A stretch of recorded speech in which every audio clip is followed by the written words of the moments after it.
World Herald, OPPD outlets, newsletter, OPPD.com, and social media by displaying such notice on the arcade level of Energy Plaza and by emailing such notice to each of the district's directors on June 7th, 2024. A copy of the proposed agenda for the meeting has been maintained on a current basis and is readily available for public inspection in the office of the district's corporate secretary.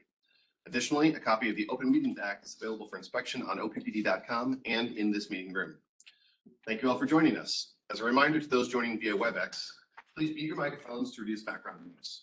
Members of the public, thank you for attending. You are in listen-only mode.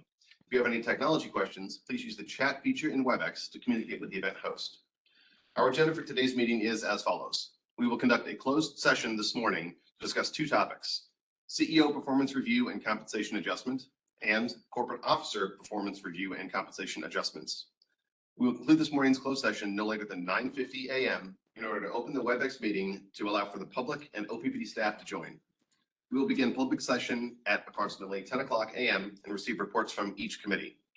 Director Bogner, do we have a motion to go into closed session? We do. I move that the board go into closed session at this time, 8:01 a.m. to discuss two topics: CEO performance review and compensation adjustment, and corporate officer performance reviews and compensation adjustments. With respect to the CEO performance review and compensation adjustment for Javier Fernandez, a closed session is necessary because the discussion will involve competitive and confidential compensation and retention information, as well as performance evaluation information. A closed session is necessary to prevent needless injury to the reputation of Mr. Fernandez, and he has not requested a public meeting. With respect to the corporate officer performance reviews and compensation adjustments, a closed session is necessary because the discussion will involve competitively and confidential compensation and retention information, as well as performance evaluation information. A closed session discussion is necessary to prevent the needless reputations of the corporate officers, and none have requested a public meeting. This motion requires a second to move forward. Second. Ms. Bishop, please call the roll.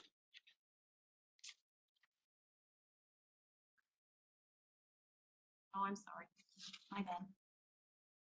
Director Bogner, Yes. Director Kavanaugh, Yes. Director Core, Yes. Director Howard. Yes.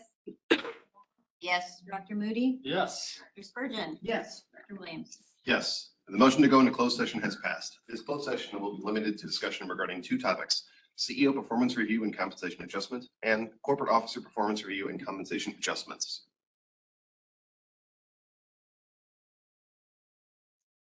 A motion and a second is required to reconvene in open session. So moved. Director Bogner, Yes. Kavanaugh, Yes. Director Core, Yes. Director Howard. Yes. Director Mulha. Yes. Director Moody, Yes. Director Spurgeon, Yes. Director Williams. Yes. The motion to come out of closed session at 10:05 a.m. is carried. This closed session was limited to discussion regarding two topics: CEO performance review and compensation adjustment, and corporate officer performance reviews and compensation adjustments. No votes or other board action were taken. Notice of the time and place of these committee meetings was publicized by notifying the area news media, by publicizing same in the Omaha World Herald, OPPD outlets newsletter, OPPD.com, and social media, by displaying such notice on the arcade level of Energy Plaza, and by emailing such notice to each of the district's directors on June 7th, 2024. Thank you all for joining us. As a reminder to those listening on WebEx, please mute your microphone to reduce background noise. To members of the public, thank you for attending. You are in listen-only mode. If you have technology questions, please use the chat feature in WebEx to communicate with the event host.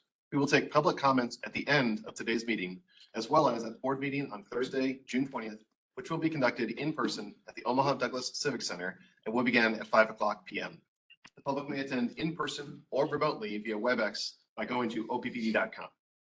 Joining me today in person are my fellow board members: Amanda Bogner, Mike Kavanaugh, Matt Core, Sarah Howard, Janice Mola, Craig Moody, and Mary Spurgeon. We also have members of our executive leadership team: Steve Bruckner, our general counsel with the Fraser Stryker Law Firm, and OPPD staff. Additionally, we currently have 20 attendees in the meeting, consisting of OPPD employees and members of the public. Today, we will hear the following committee reports: the Governance Committee report from Dr. Bogner, Finance Committee report from Director Spurgeon, the Customer and Public Engagement report from Director Howard, and the Systems Management and Nuclear Oversight Committee report from Director Moody. Javier Fernandez will now give the safety briefing. I think I'm going to ask Josh, can you give us a safety briefing here in the room. Clark, our manager of security.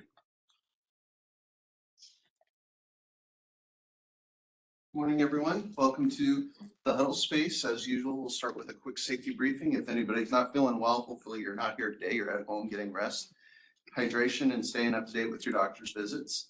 In the event of any type of emergency weather, we would go over and shelter kind of over by the east side of the building near their service delivery area. But luckily, looking at the weather, I don't think we have anything to worry about. That's supposed to hold off until about 5 o'clock today. If we were to evacuate the building for fire or any other means, typically on a day-to-day business type of scenario, we would ask that our OPPD employees would exit and go over to the parking lot to the north of the building. But because of our purposes here today, I would ask that we all just kind of exit the building and move over across the street where it's air conditioned and whatnot in the building over there at the hotel, just so it's an easier place for us all together, since this is only once a month that we meet here. Always be aware of any environmental hazards, watch out for trip and falls, and then, like I said, stay close eye on the weather. And then finally, if anybody needs any type of assistance during the meeting itself, we have OPPD members here. We also have security staff that's just outside the door. Fire suppression and first aid materials are also located out of there. So with that, I'll turn it back over and have a great meeting. Thank you, Josh. I'm going to pick it up here on the psychological safety side of things.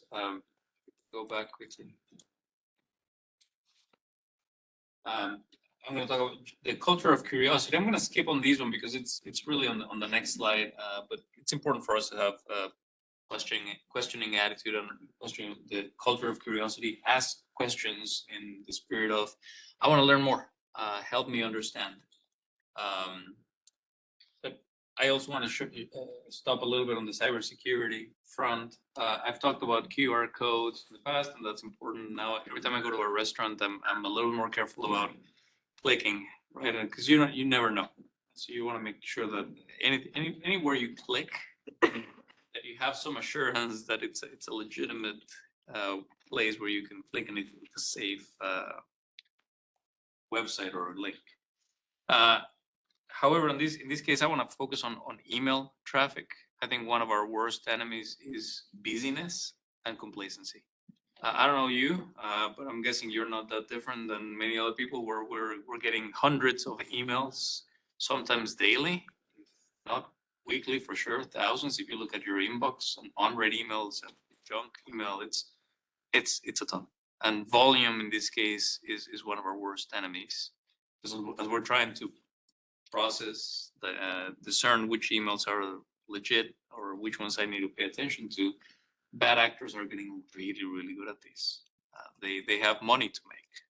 And so they have really good reasons to be effective, and they are being effective. And so it's important for us to be aware, take our training at OPPD. We have cybersecurity training regularly. Take your training seriously. Plan for the unexpected. What is it that I haven't seen before? It's really easy to think about the obvious emails that come and the ones that are misspelled and the typical ones that we've seen. Those are easy to spot. It's really the ones that look legitimate that we can fall prey to. When in doubt, at least at OPPD, we always send it to our cybersecurity team. You click the fish button, and if it's safe, they'll get back to you on quickly to move forward. But it's just I wanted to spend a little bit more time than usual on cybersecurity because all it takes is one click to one really bad site, and it could create a lot of damage to the organization. Next slide. Safety focus for June. Of course, now we're in heat and humidity mode in the region, and heat-related illnesses are a focus of ours, resulting from the body's inability to handle a particular heat load. Not just temperatures, but humidity as well. And so very, very important for us, for all of our team members who are working outside in the elements or inside of power plants to stay hydrated, take breaks, really look after each other, making sure that we're not getting to the point of exhaustion where you have then a heat stroke, and then it's really hard to recover. Number two, and this is tied back to the psychological safety element I mentioned earlier, having a questioning attitude. Our worst enemy here are our egos.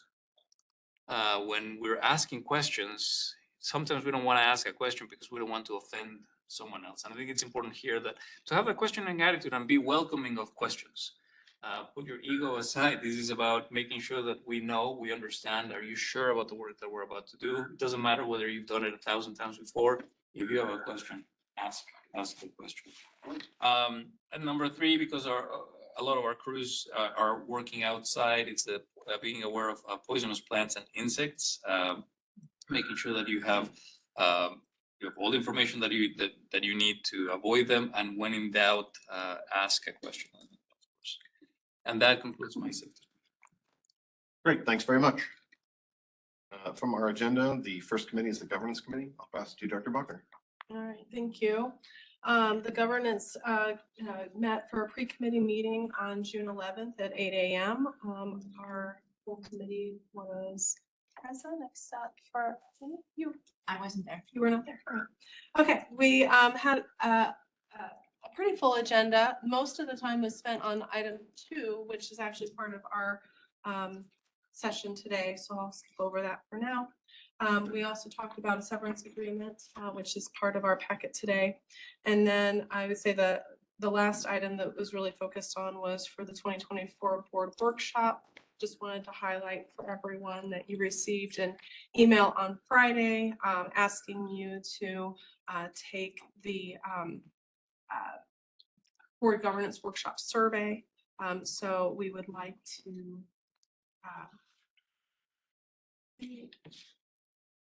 don't have the correct date on this. July 12th. Okay, July. The email said June 12th.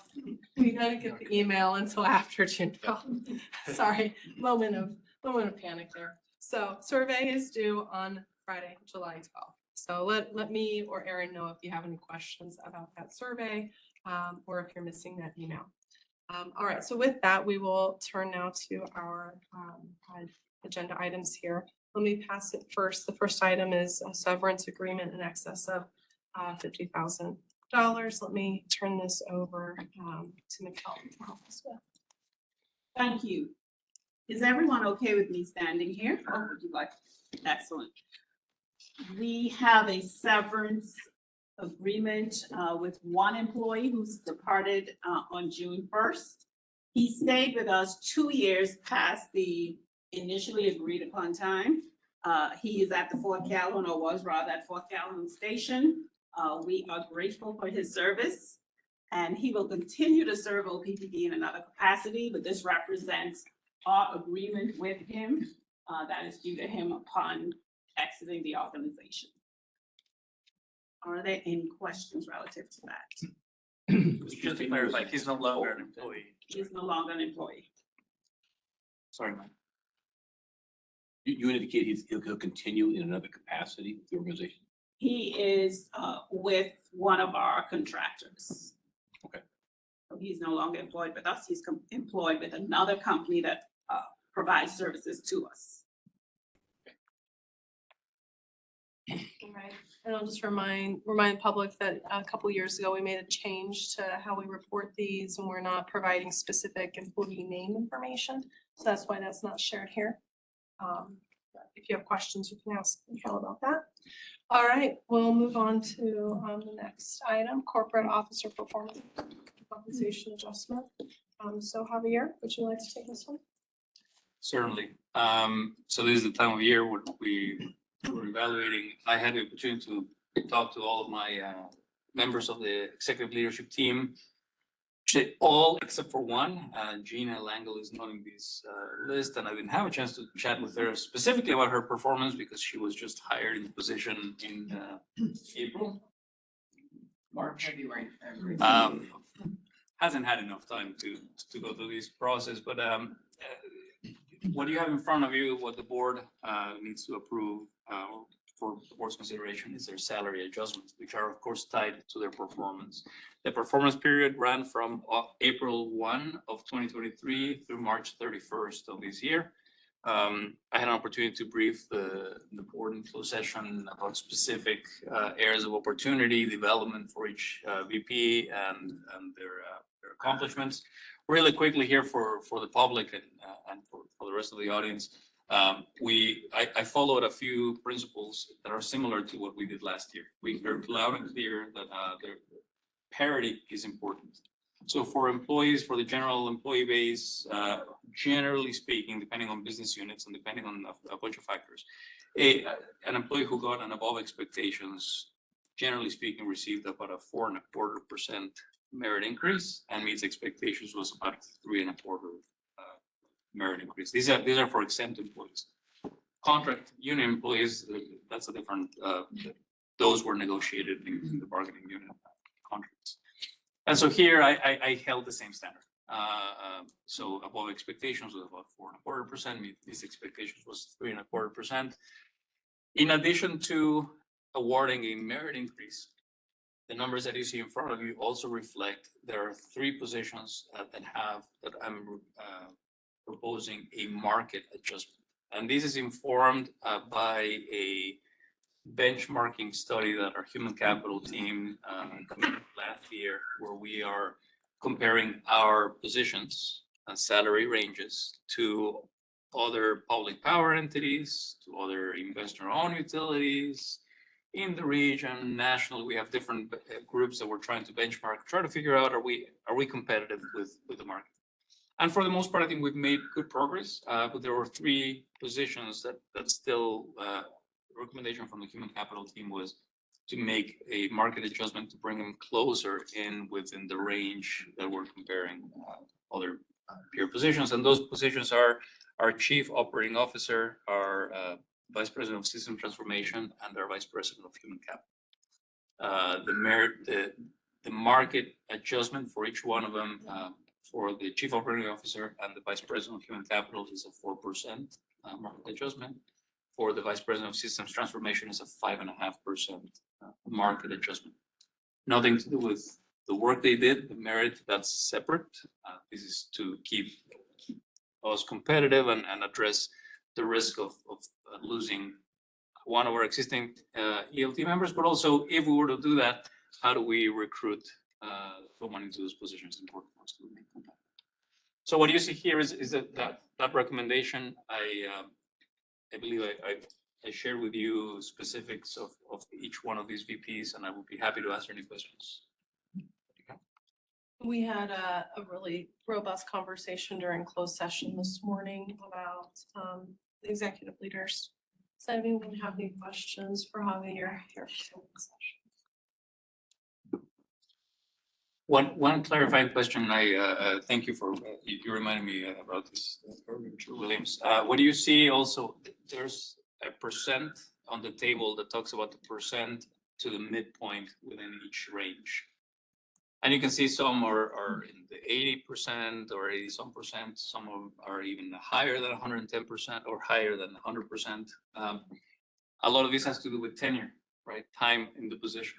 The longer you're in the position, and if your range stays the same with salary increases, so that is our goal, to progress from 80% all the way to 120%. That's the range. And so if you see folks that are close to 100, 120%, those positions are likely have been in the company for a longer time versus those who are new to the position are in the lower.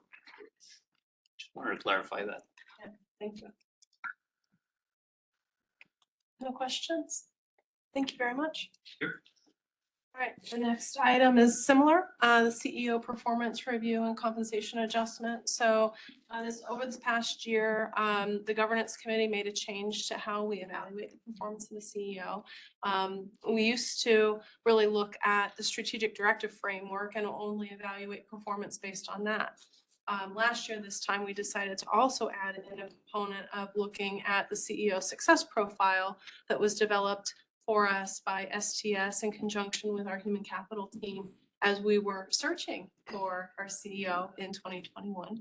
And so really that CEO success profile talks to the behaviors of how a CEO shows up in the role as they're delivering on the strategic directive framework. So the new evaluation process kind of looks at the CEO in 2 ways. And that also allowed us, I would say, to have a less subjective view of how how you're doing in this role. And so through that evaluation and then through our conversation here during pre-committee governance meeting, as well as in closed session this morning, if you want to flip to the next slide here, we are recommending a merit adjustment of 4.25% that aligns with that above expectations performance, as well as a market change of 5%. So similar to what Javier just described in the ELT salary ranges, we have a salary range also for our CEO that is based on market analysis, and we are trying to get to a more midpoint place with that market change, but also wanted with the merit change adjustment to recognize the exceptional performance that you've had over this last year, which Eric and I have the benefit of then meeting with you tomorrow and giving you very specific feedback. But this is how I wanted to present it here. Does anyone have anything that they'd like to add to this? Any questions from my board? We also had a closed session conversation this morning. It was excellent. All right. Nothing. All right. Very good. Thank you very much, Javier. And we'll move on to, I think with that, the governance committee rests. Great, thanks very much. Next committee up today is the Finance Committee. Director Spurgeon. Thank you, Chair Williams. We met via video conference on June 7th. And for a safety briefing, we had a grants update, which we're going to hear shortly. We also had a little explanation about how bond financing was going to move forward this year. Followed that with an SD2 rates monitoring report, which we also will hear this morning. Tim Linnell did a great job presenting that for us here. SD7 environmental stewardship revisions. Usually we don't get to see this first, but we were very lucky. We were the first committee to have a glance at this at that time, and we're going to hear about that in the Systems Committee committee report later today. We looked at a brief look at the board work plan and summarized the meeting, and we were pretty done. So at this point, I want to invite Kate Thomas forward to give us a grants update. They have been busy. No, absolutely. Thank you. Thank you, Director Spurgeon. And we're glad to provide the board and our customers just another grant update that we do every so often, or quarter or so. We're really grateful for Carissa Vlasik's tireless efforts to earn grant funding on behalf of OPPD and ultimately our customers. And Carissa will give us a brief update. Great. Thanks. Thank you, Kate. Morning, everyone. Always happy to be here. Talk about grants, my favorite topic. We'll start off with grants awarded and funded. A little status update. We have a grant from the Department of Energy to do some grid resiliency and modernization work. This one, I'll go kind of through the different phases, these stages these grants are in. We're in negotiation still with the Department of Energy to get a signed grant agreement so we can start the work. So long runway to get through all these negotiations. There's changes on schedule, budget. We're working through it. We're getting close. So confident that one's going to open. The next time I come to the board for an update, we'll have good news on that one. We also have a grant funded through FEMA to do some a study of our distribution system, hopefully to do some more, make it more resilient against all these storms that we're having. That grant agreement has been signed. That team is doing that work right now. We have 2 grants from the Nebraska Environmental Trust. We have a solar on landfills utility scale. We call it SOLAS. That grant agreement has been signed. We're getting ready to start year 2 of that project. It's a 3-year project. We have another grant from the Environmental Trust, our solar corners. That one's been signed. Work has begun on that one. That's kind of our latest. And then the big one, Department of Energy. This is funded through the infrastructure bill, $87.5 million. Long runway. The project period alone, period of performance is 8 years. That might even be optimistic. So we're in negotiations on schedule and metrics, milestones, terms and conditions, kind of trying to negotiate through all of that. We're a subrecipient. This is being led by the Minnesota Commerce Department. There's lots of partner utilities MISO SPP. So this one's quite complex, but very grateful to have support from DOE under their GRIP grant program, which is one of their marquee programs. So good opportunity for OPPD. Next slide, please. Some of the grants submitted, we've got a grant under so this is over on the IRA side, Inflation Reduction Act. We've put a grant in under the city of Omaha. They're the lead. We've got some little projects. That one went in April 1st, so we'll know probably several months from now when we get funded.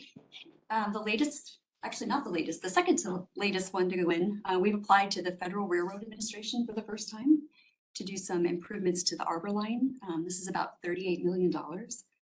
Large grant that went in over Memorial Day weekend, so it's gonna be a little while before we know about this one. Also funded through infrastructure, so lots of great opportunities. It's just aligning the right project that's kind of shovel ready and aligns with the funders' priorities, and I think we've got a good one with this grant. So hopefully good news. Next slide. 2 days ago, so this is the latest one to go in, we did a grant with APPA. OPPD is one of the partners for a cybersecurity grant. We're one of the larger utility partners in this project. So we'll be a leader, but we're also going to gain a lot of learning and understanding and resources on the cybersecurity side. So excited to hopefully hear good news about this one in a few months. Next slide, please.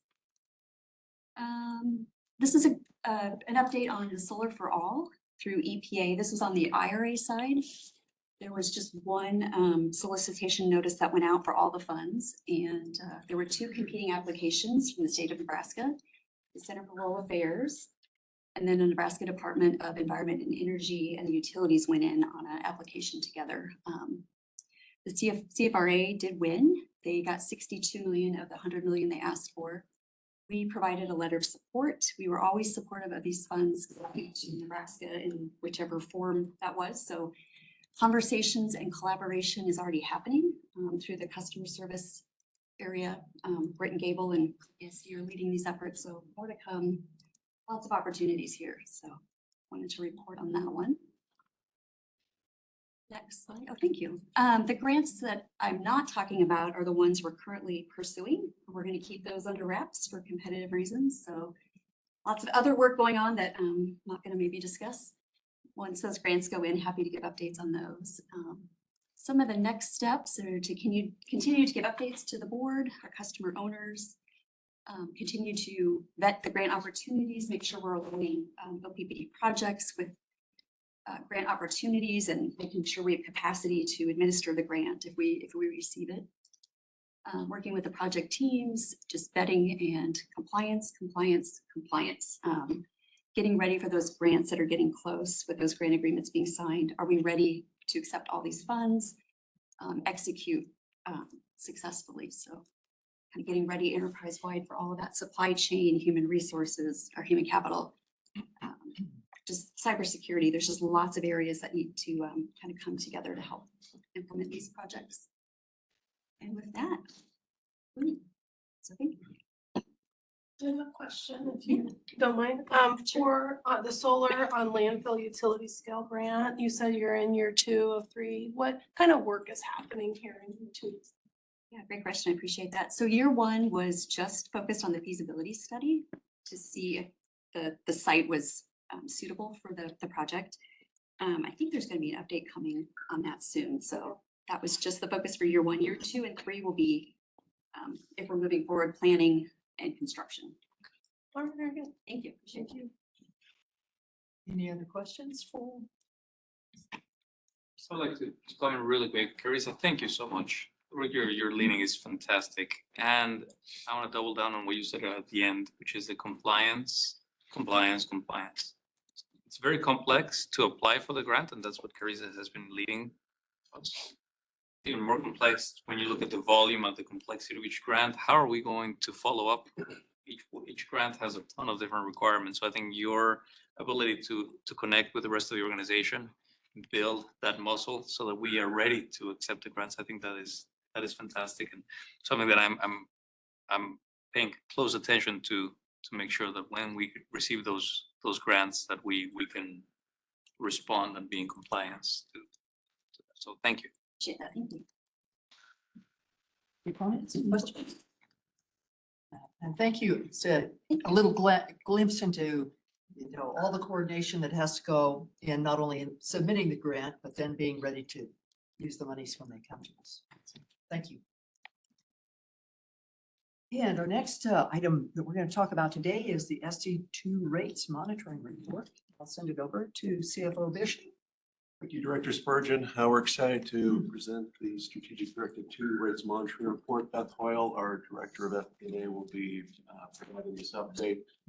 As we know, all strategic directives are important. We'll highlight as we think about what our customers do experience their bill, the rates that they pay, and then also reliability, keeping the lights on, or is it oftentimes come front and center for them. We've got a great outcome here in terms of our price competitiveness at the state, regional, and national level. And again, I'll let Beth walk us through all of that. We'll highlight this as a backward-looking report. As we think about what's in front of us, we're actively out in the marketplace. We talked about the coming up.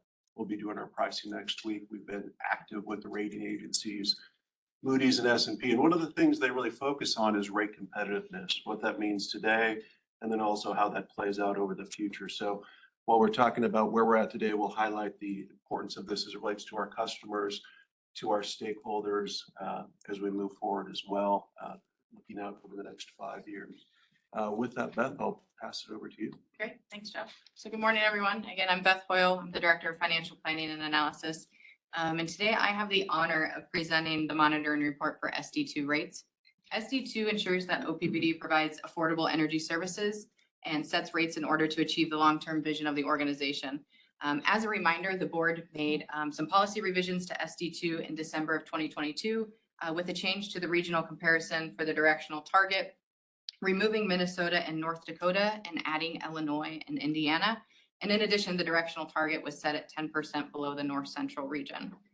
In implementing this directive, there are several goals that we established, including maintain fair, reasonable, and non-discriminatory rates, equitably assign costs across and within all customer classes, monitor affordability indicators, pursue rate process and structure changes to reflect the cost of energy when it's used, offer flexibility and options, and also to be easy and simple and easy to understand.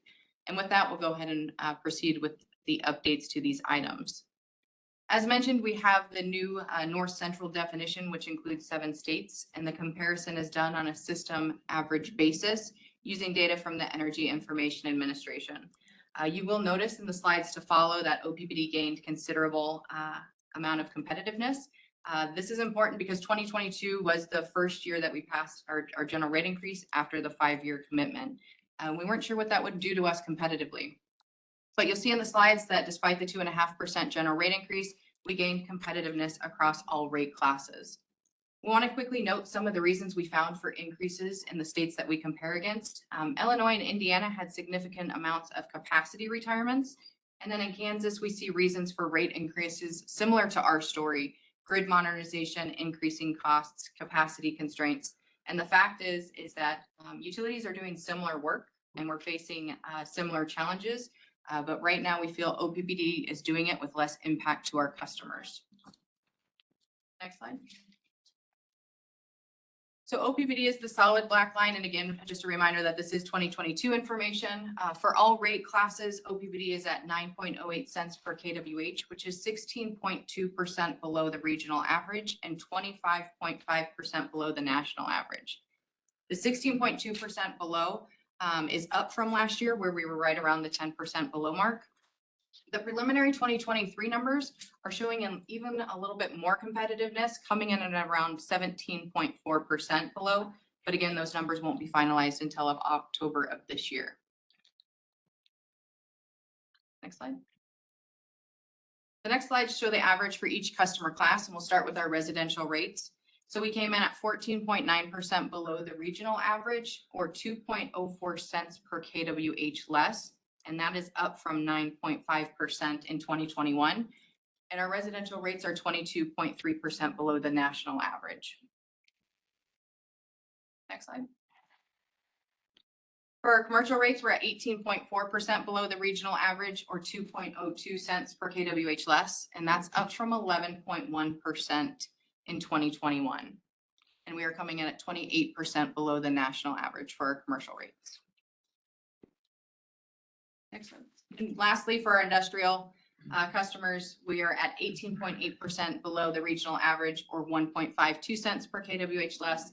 This is up from 14.4% in 2021, and then we are coming in at 20.9%, the national average.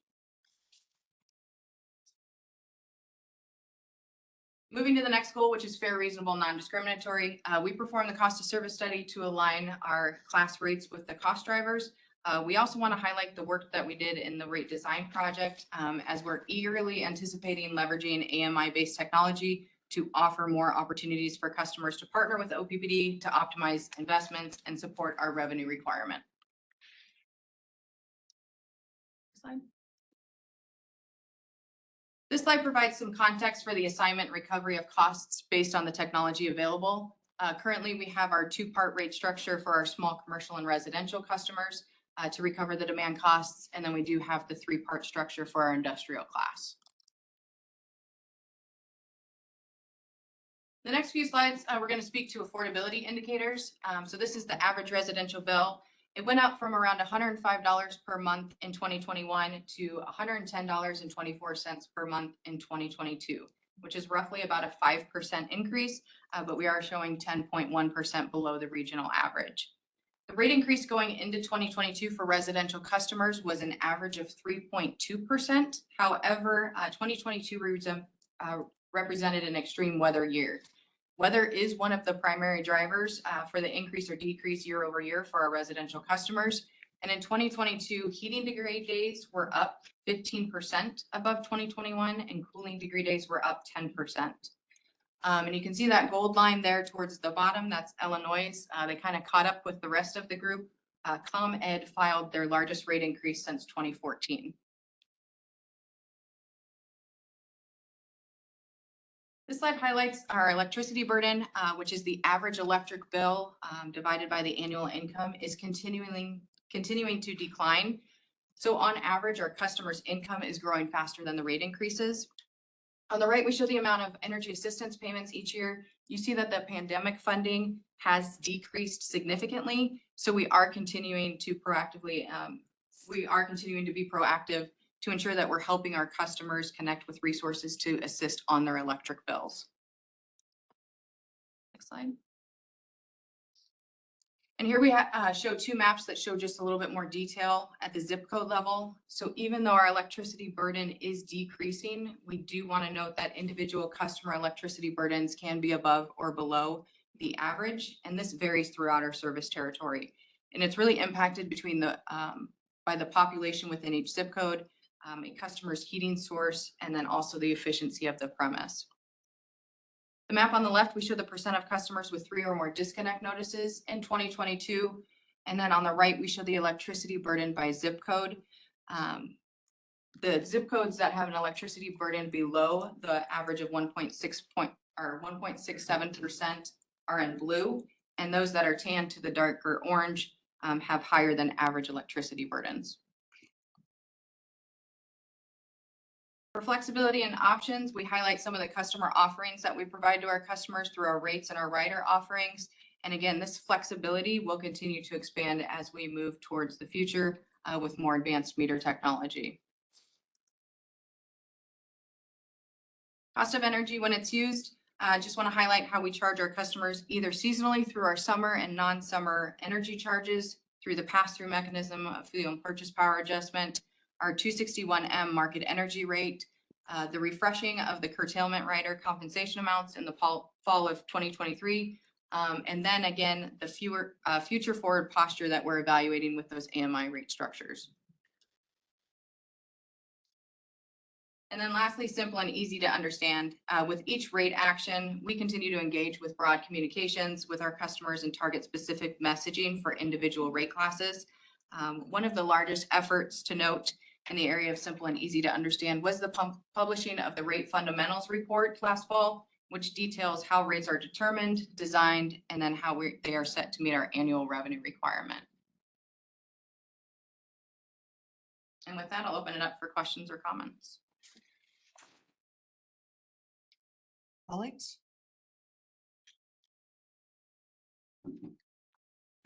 I think I have two. I don't know that we need to go all the way back to the slide. You made the point that Illinois and Indiana both had pretty significant capacity reductions. Can you help me understand and connect the dots between those capacity reductions and why the rates went up so significantly? What's the? Moving towards renewable and electrification was some of the things that were cited.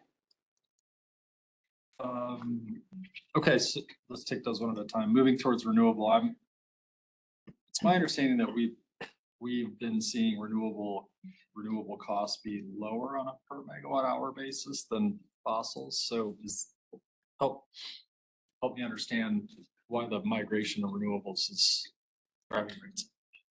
I can really quick, and I think this is not that dissimilar to the story that we found ourselves in last year. Okay.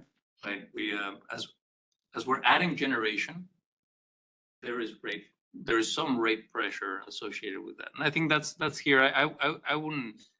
Maybe that's what those utilities cited to their public utilities commissions. I wouldn't say it's necessarily renewables. It's just adding generation. You're retiring generation. You're adding new generation. In our case, for example, and I can speak for OPPD, the vast majority of the new generation we're adding will be offset. Those costs will be offset by new load coming in. Sure. But we also talked about some of it will be borne by our existing customers. We talked about a between 2 and 3% rate increase per year for 4 years towards the end of the decade. Mhm. I think what we're seeing here is that same story is happening in Indiana, in Illinois, and other places. It goes back to the comment that Beth made that we are seeing rate increases across the board. Right, our generally speaking, our fleet collectively is aging. We're retiring it.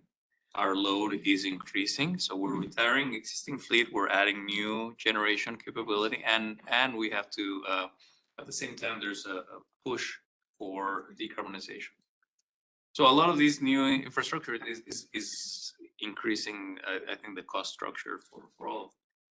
We are proud that even though our cost structure has increased, it has increased significantly less than what everybody does. So thank you for that, which I think leads me to my next question, which is you described collectively like an aging fleet. That's not just us. There are many other utilities that are experiencing that, which means that they're retiring them. Having to bring in new generation is expensive. And then as we're growing and decarbonizing, it's all of the things, right? I guess my question is, it seems like we're all kind of collectively doing that, but yet we've been able to maintain costs in a way that's keeping our rates down. I don't want to give away secret sauce here, but it just strikes me like, what are we doing differently that's allowed us? Is it just kind of collective keeping costs in check, being more mindful of budget, or it's just an anomaly, right? And so I'm trying to understand, and I want to make sure that I appreciate the work that's going into keeping our rates down, in spite of the fact that we're adding a bunch of new generation and making doing a lot of the same things. I'll give you my it's probably going to be a little bit of a bold answer. Yeah, sure. I think the difference, the secret sauce here is that Nebraska is the only state with public power. Our own elected boards are setting the pace and the direction of the change. My take is that in other states, you have public utilities commissions, you have state mandates that are forcing utilities to do things faster in different ways. I think that's potentially causing the faster speed of rate increases, whereas for us, our board is determining the direction and the pace. It's not just cost, it's also reliability. And so the board, my board of directors has very clearly told me we are moving towards decarbonization, and we'll have a conversation about this later on the SD7. You're also telling me we need to keep reliability. good example of that was the decision to delay the conversion of North Omaha Station. It wasn't mandated by a state mandate or anything. The board decided that it was in the name of reliability, it was important for us to.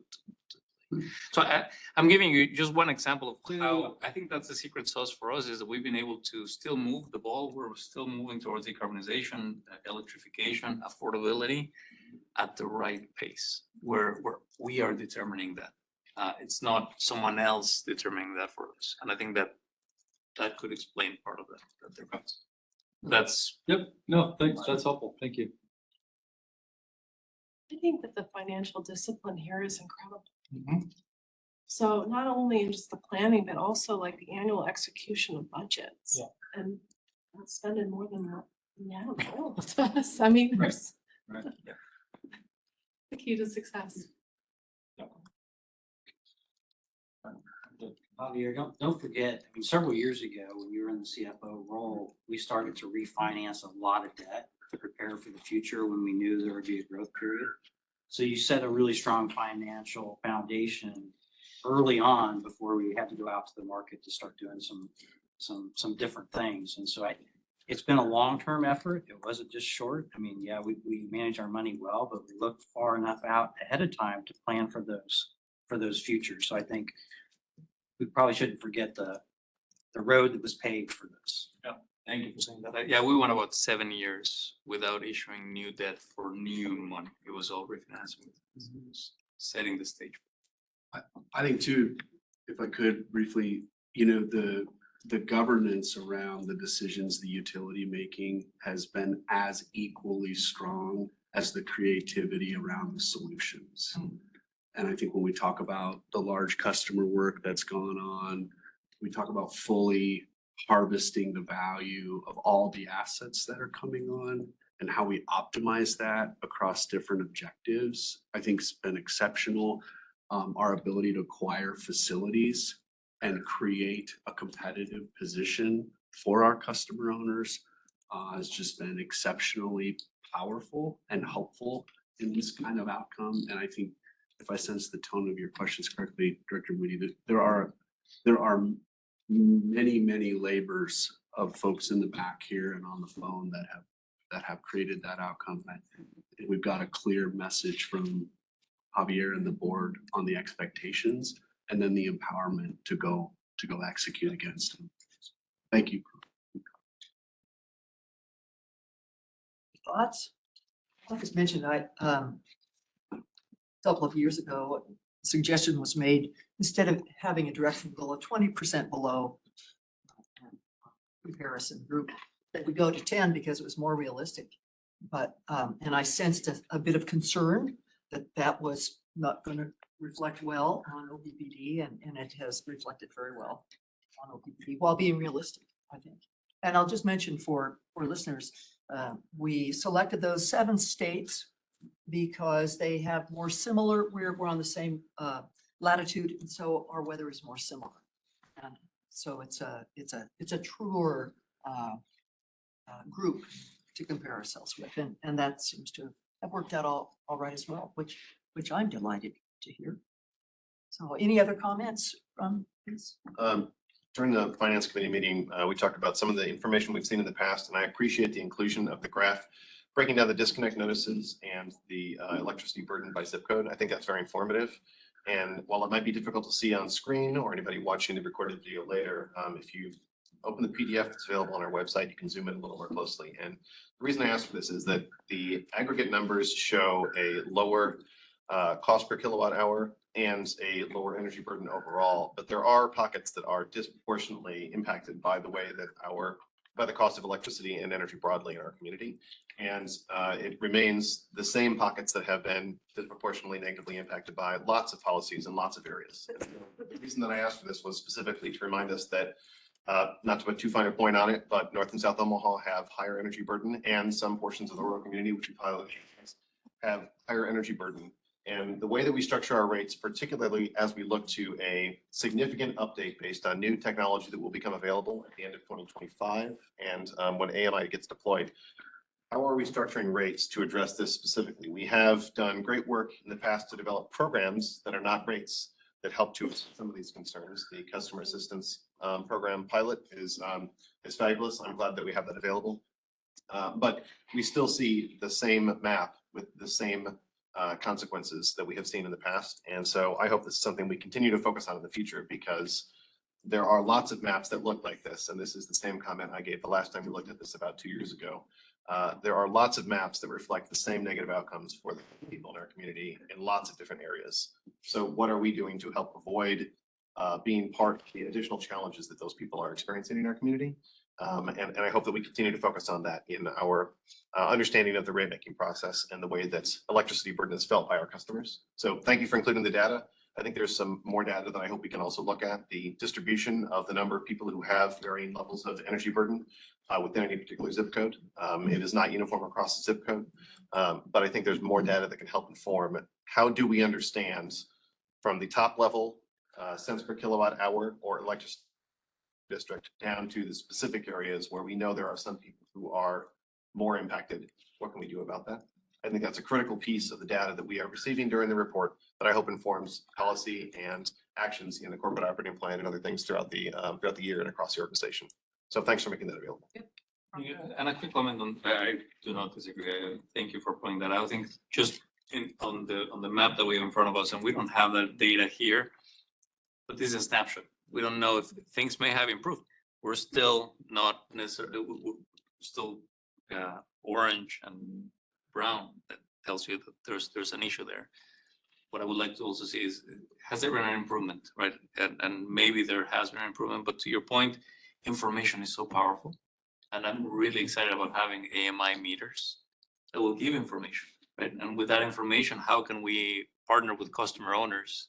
Say, how do you use the system, and we can help you with that information so that you can use your system in a different way and help with the burden. Right, and I guess as we look forward, the reason I specifically mention it now is we are anticipating that technological change and a rate overhaul coming in the near future. And when we do that, what can we do in that process to make sure that we are helping to address these challenges? Right. Because there will be new solutions available that we currently do not have access to. So what can we do to improve some of these outcomes rather than continuing to perpetuate some of the things that we have seen in grass in the past and in other areas? We have 18 or several 18 or so months before we anticipate that change occurring. So I think that a good lead time should allow us to get to positive outcomes there. So I appreciate the fact that being excited about AMI, I share your enthusiasm for that and the solutions that it will unlock in lots of areas, particularly in the way that rates impact people. Other comments? Just on that map, on the maps that are there, they're not the same maps, and I don't know why they're not the same footprint. Can someone help me understand that? Can you go to that slide perhaps? I'm sure there's a good reason for it. I didn't hear the question, sorry. No, the slide that has the two maps of disconnect notices and electric burden, the footprint of the maps are not the same. So it's like a handful of zip codes and electric burden are showing up that don't show up at disconnect. Correct, so the reason why it doesn't show up is because there's 0 disconnect notices in that zip code, and we have few customers. Okay. So that's the difference. So if there's no disconnect notices, it's not pulled in the map. In those zip codes that are on the far western side, we have very few customers. Got it. So that's the reason for that difference. Okay, I figured there was a very logical, but I'm like looking at, like, where's that county? Or where's that zip code? 100%. Thank you. Yeah, you're welcome. Other questions, comments? Hearing none, it is the recommendation of the Finance Committee that this is accepted and that the board find OPPD to be sufficiently in compliance with board policy SD2.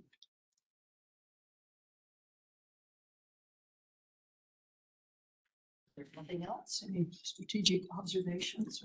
Yeah, the next slide is the reflections, right? Yes. I think the only thing that I found myself wondering is that you reflected on the fact that we went from a goal of 20% to 10%. And if I remember correctly, that was at least in part done maybe to help ensure that we weren't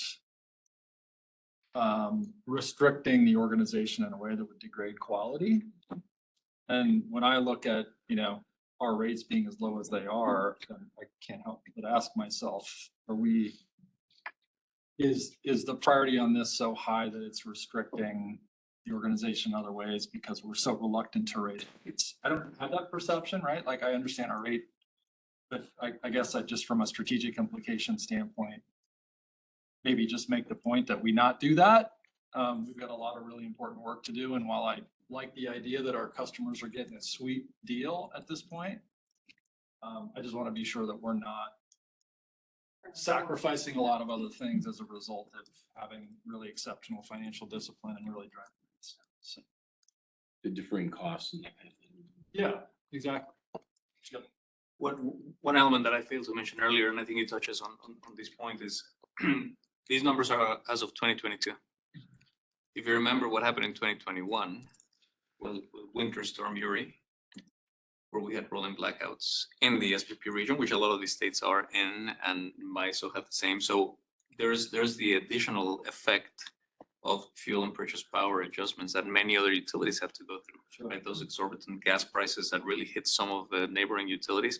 So there is some of that reflected in here. I think to your point, if we stay the course, let a few years go by, we should see that effect come in and go away and see if those rates from our neighboring utilities come down and see really what the true comparison is. It's hard to dissect how much of these competitiveness that we have today is because other people have to pay a lot more for fuel costs. They're paying more for additional infrastructure, as we discussed earlier. So it's many factors, and I agree with you. I think it's too soon to make any adjustments, and I think we have so much work in front of us. I think it's important to give us that. We have a lot of other metrics too that help us understand the state of the business, right? We talked about SD4 and other things. Yep. And we have areas within the organization we need to invest in. We continue to increase those investments, and we have areas of tremendous success that we've seen over the past few years, outage reduction for our customers being one of them. So there's always opportunities for improvement, but I can tell you as someone who kind of leads that part of the business, like I never feel constrained. We have good conversations. We've increased investment a lot over the past 5 years, and we continue to do that in many spots, and we're seeing the value of it. I'd like to see some of it move a little quicker, but I'd say it's been a very positive transformation for us, and we're really happy with the outcomes we're seeing. I appreciate that question because that was one of my concerns, and that I think that's why we went to the 10%. My very first year on the board, and I went to that rates conference, and they said, you don't want to join the race to the bottom because that puts constraints on the organizations, as you said, and you don't want to, you want to continue to invest in your business as you're moving forward, and you just don't want to be racing to the bottom on rates. And I'm happy right now with that 10% below, but I think in the future you'll need to monitor that, and I won't be here to help with that, but you continue to monitor that and make sure that, as Troy said, there are not constraints on the infrastructure and making sure that the infrastructure that we have remains robust. So.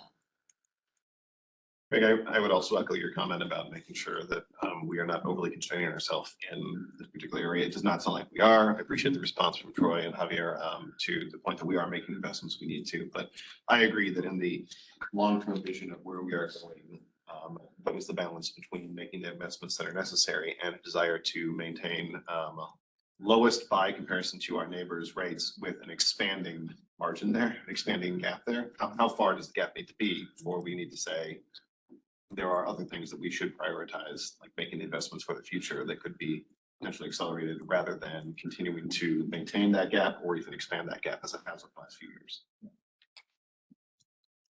I'll just echo, I agree, and I don't want to make sure that what I'm saying is clear, which is to say this is a really exceptional report, right? We're doing really great work. It's just like the strategic implications. That's the word that I zeroed in on here. I'm sure that as we have all of this work in front of us, that to your point, we're balancing all of these things that help us, balance this. And me as well. The last slide, yes, the report, excellent. This slide, the projection forward, yes, I agree. The difference between the review of the report and the excellent accomplishments as we talk about forward, same position. Okay, well, I think we'll just close with the word of the report, which is balance, maintaining the balance within the organization, and appreciate all that work that's done to make that happen. So back to you, Chairwoman. Great, thanks very much. The next committee today is the Customer and Public Engagement Committee. Director Howard. Thank you, Director Williams. I unfortunately was not able to attend the Customer and Public Engagement meeting this month because I was at the American Public Power Association conference. And so my capable colleague, Craig Rudy, ran the meeting and will provide us with an update today. Thank you, Director Howard. The good news is that everything that you see on the agenda, which is to say the meat of it, items 2, 3, and 4, we heard about 2 earlier in finance, and on our agenda, the next 2 items are numbers 3 and 4. So that's the chair's report. Let's go on to the next agenda item, 3 car update.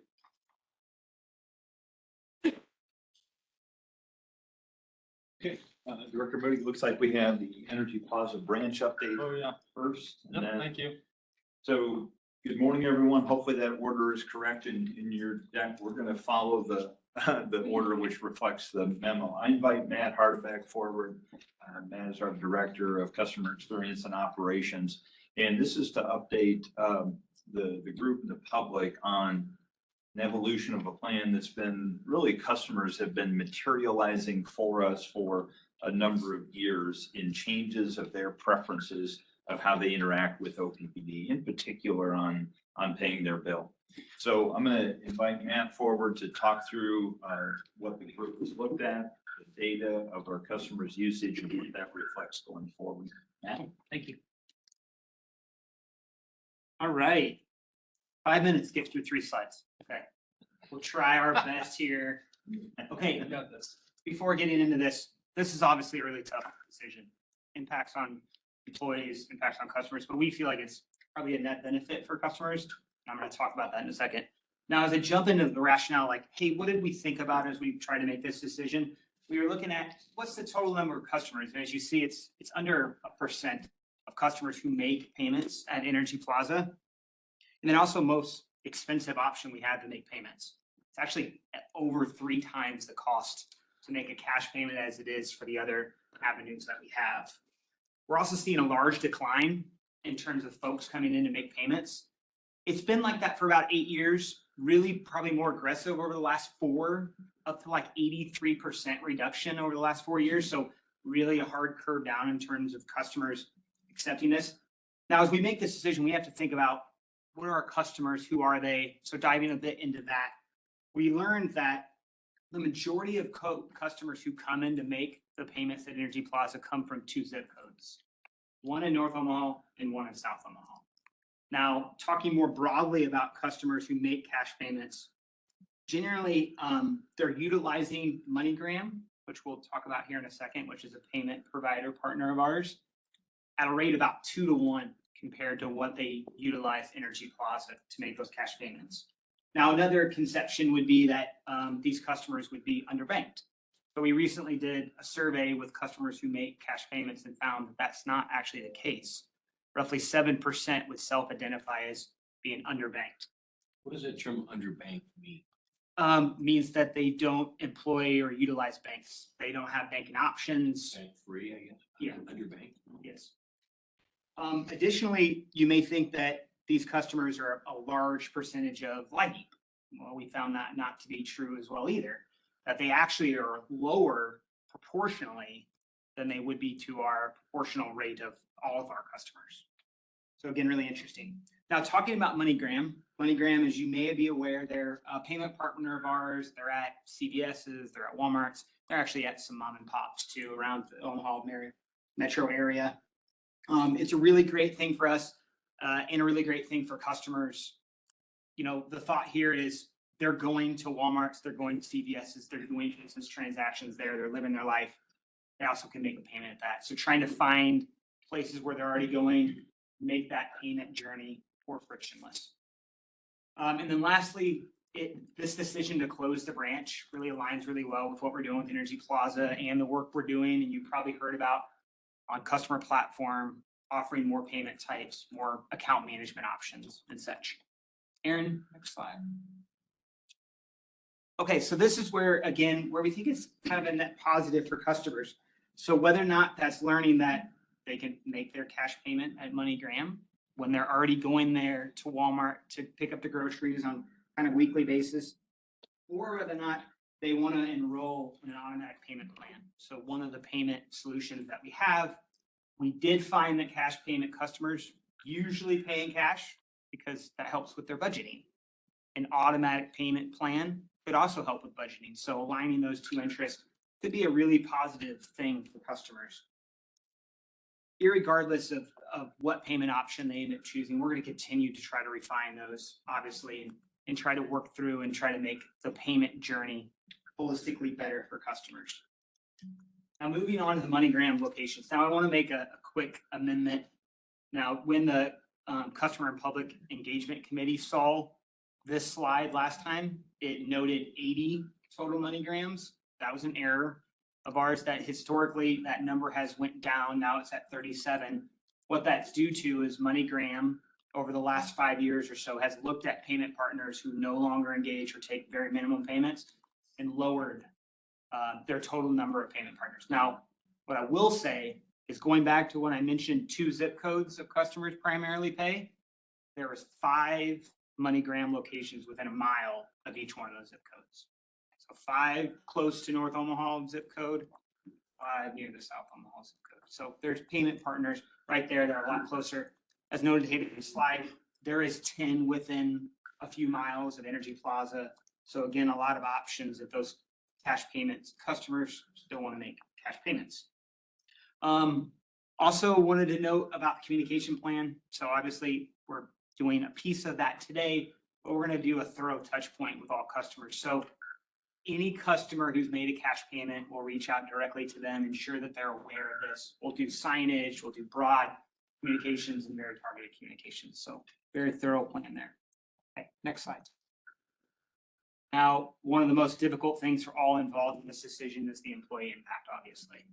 So I won't go into great detail on this because we're still in the middle of negotiations between union labor in the company. But what I will say is we're providing employment solutions. So that's like interview prep, resume building, such those things. We would do that anyway for any employee. Now, if the employee decides to exit the company, we will have a more targeted work with them utilizing a third-party vendor. So there's decent additional work there.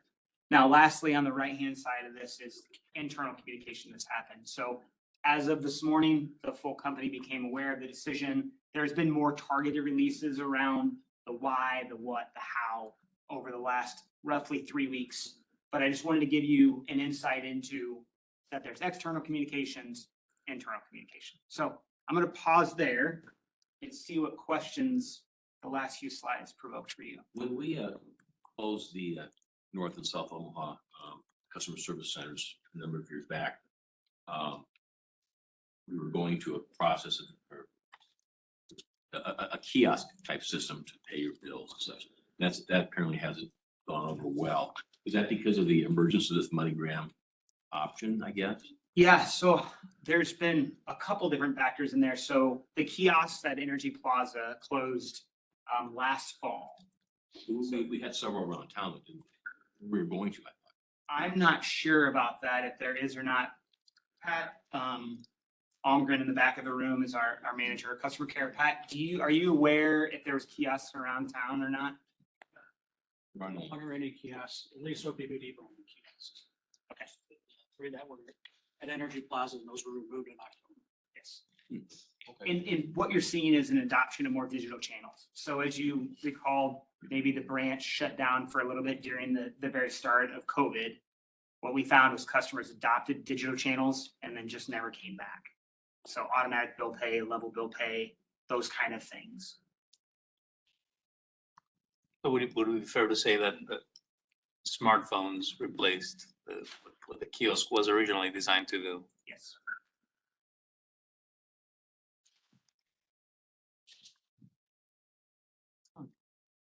For MoneyGram, are there any fees charged to our customers? Great to question. use? There's no fee directly to the customer. There is a small fee of $1 to OPPD. So we cover the burden of the fee and transaction. And that's, as I mentioned earlier, the costs of these digital channel payments are far lower. Yeah. That gives you kind of an insight into what the cost is. But I appreciate that we're not pushing that back to our customer. We're covering.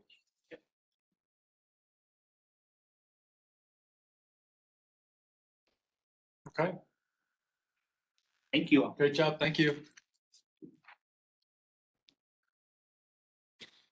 Hold on. And now we're on to streetcar. I appreciate your adaptability. So we will talk about a little-known project in the area. I'll invite Wendell forward. OPPD and a broad OPPD team has been working closely for the past 18 months or so with the city and streetcar authority officials to analyze this project as it relates to OPPD infrastructure, and over the last few months and weeks to work closely with the city to determine not only infrastructure impacts, but everyone's interest, how does that relate to cost impacts and potential future development. So Wendell's here to talk about that. We've been last thing I would note is led by Wendell and involved by a number of other leaders. We feel really good and we get very positive feedback from the city around the collaborative, cooperative approach that we've taken with the city to get to this information today, and what we're very close is to formalizing that agreement. So Wendell.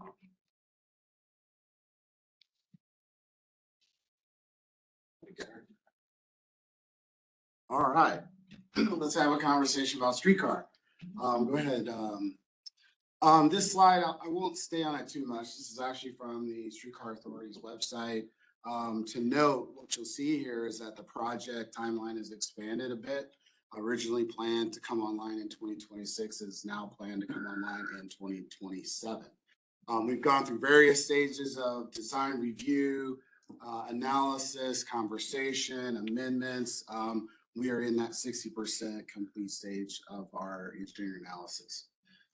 What you'll see here is an identification of various level of impacts of our utility infrastructure along the corridor.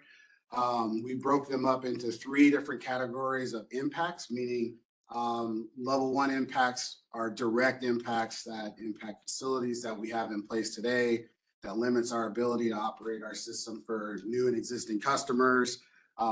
Strictly due to, you can go to that next slide, that's fine. Strictly due to where the streetcar is located and the impacts on that infrastructure. Next slide, go back one slide forward. Yep, you can skip this one. You go right to that graphical one. Okay, so what you'll see here is those level 1 conflicts are identified in red. The definitions that I'm explaining here are on the previous slide, but we'll use this graphic to kind of talk through what that The means. previous one that showed the financial impact. You can go back to that. I got one more slide for you from that. So we'll come right back to financials. So from a design perspective, level 1 impacts are those that really affect the system, meaning we can't access manholes, duct lines, we can't get services radially from our backbone systems to new customer locations. Or in some cases, the city is, changing the way those different corridors are actually built. So for instance, there's a plan to reconstruct the I-480 bridge at Farnham Street, relocate services for us. We needed to relocate to Harney Street. And so those are all indicated in red. Level 2 conflicts here are those that provide an opportunity to invest in a system, occupy space along the corridor for development, whether it be for connecting systems we have in place today, or putting us in better position to be able to serve different developments in the future. But it makes more sense to do them now while the streetcar is being constructed to occupy space along those Harney Street corridor to be able to transition our currently overhead system to underground system in that area. And then level 3 conflicts are those that we anticipate are going to be needed due to development and the location of the streetcar route and the anticipated development that will happen along that corridor, which you can see is primarily along Farnham Street. Next slide, please. Sorry, on this, there's one thing that is not in the legend as far as I can tell, the large red circle slabs. Oh, sure, sure. So the large red circles are indications of where in early design phase, 10%, 30%, there was a plan to extend a streetcar completely in front of the convention center to reroute around the hotel system that's there in Capital District and then come back to the riverfront. That's now been suspended and that route is adjusted to now go to 10th and Farnham to the riverfront east as opposed to in front of the convention center. So that's the change you see on the eastern side. On the western side, there's a tremendous amount of infrastructure changes happening right now near the Med Center. And Farnham Street technically had been closed for a period of time. I think in a future phase, you'll see that particular part of the corridor open back up in a new plan to extend the streetcar operation beyond 39th and Farnham and past the Med Center. So those are the two changes you see with the red circles. The circle with the line, that's off the board for now. For now. But both ends, okay. On both ends, that's correct. And it's ultimately those decisions obviously are city and streetcar authority decisions, not our decisions. Yeah. But those are not because of some conflict that we had in those locations. Not at all. Appreciate the clarification. Not at Thank all. you. A great question.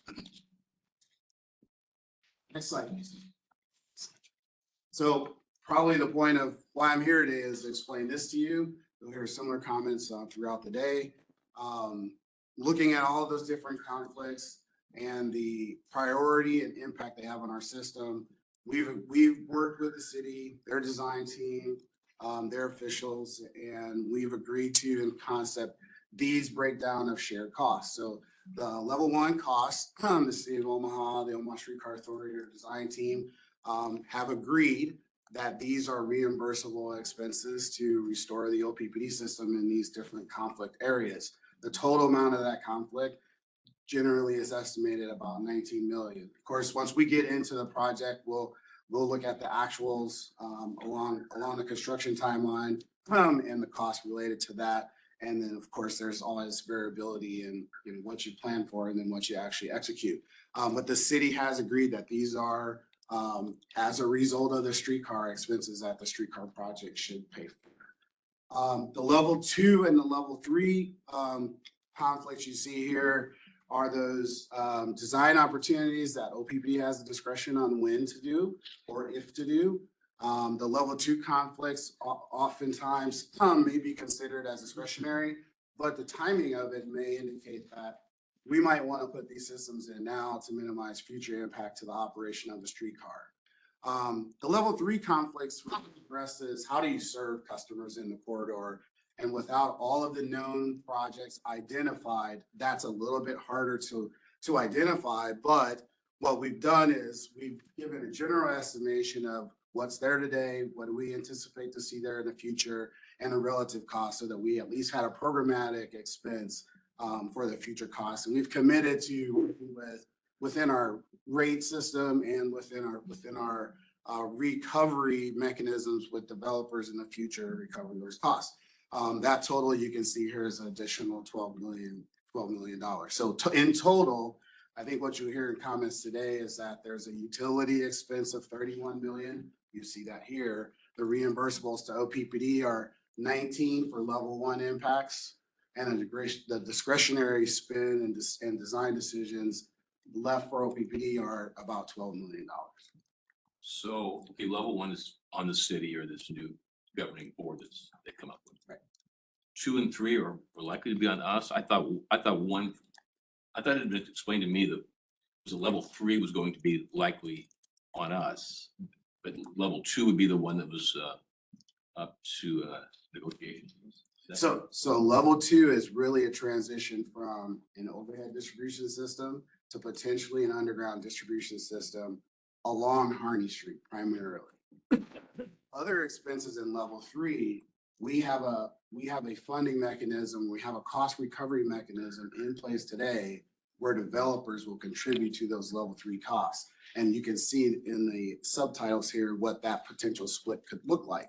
So if we chose to stay with an overhead system, potentially level 2 costs would never even be incurred. But if we choose to put in the civil infrastructure, manhole duct line systems along the corridor route and install cable along that space, to create that backbone and flexibility for our system operations, we may incur level 2 costs. That decision has not been fully made. Director Kavanaugh, just put a finer point on your question. I'd flip it, right? So level 2 would be OPPD costs at our discretion.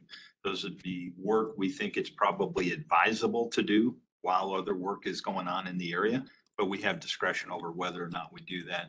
3 is work that we project now would come as a result of the desired development along the route. And that's where Wendell's talking about, we have a cost sharing mechanism when that development induced work would arrive.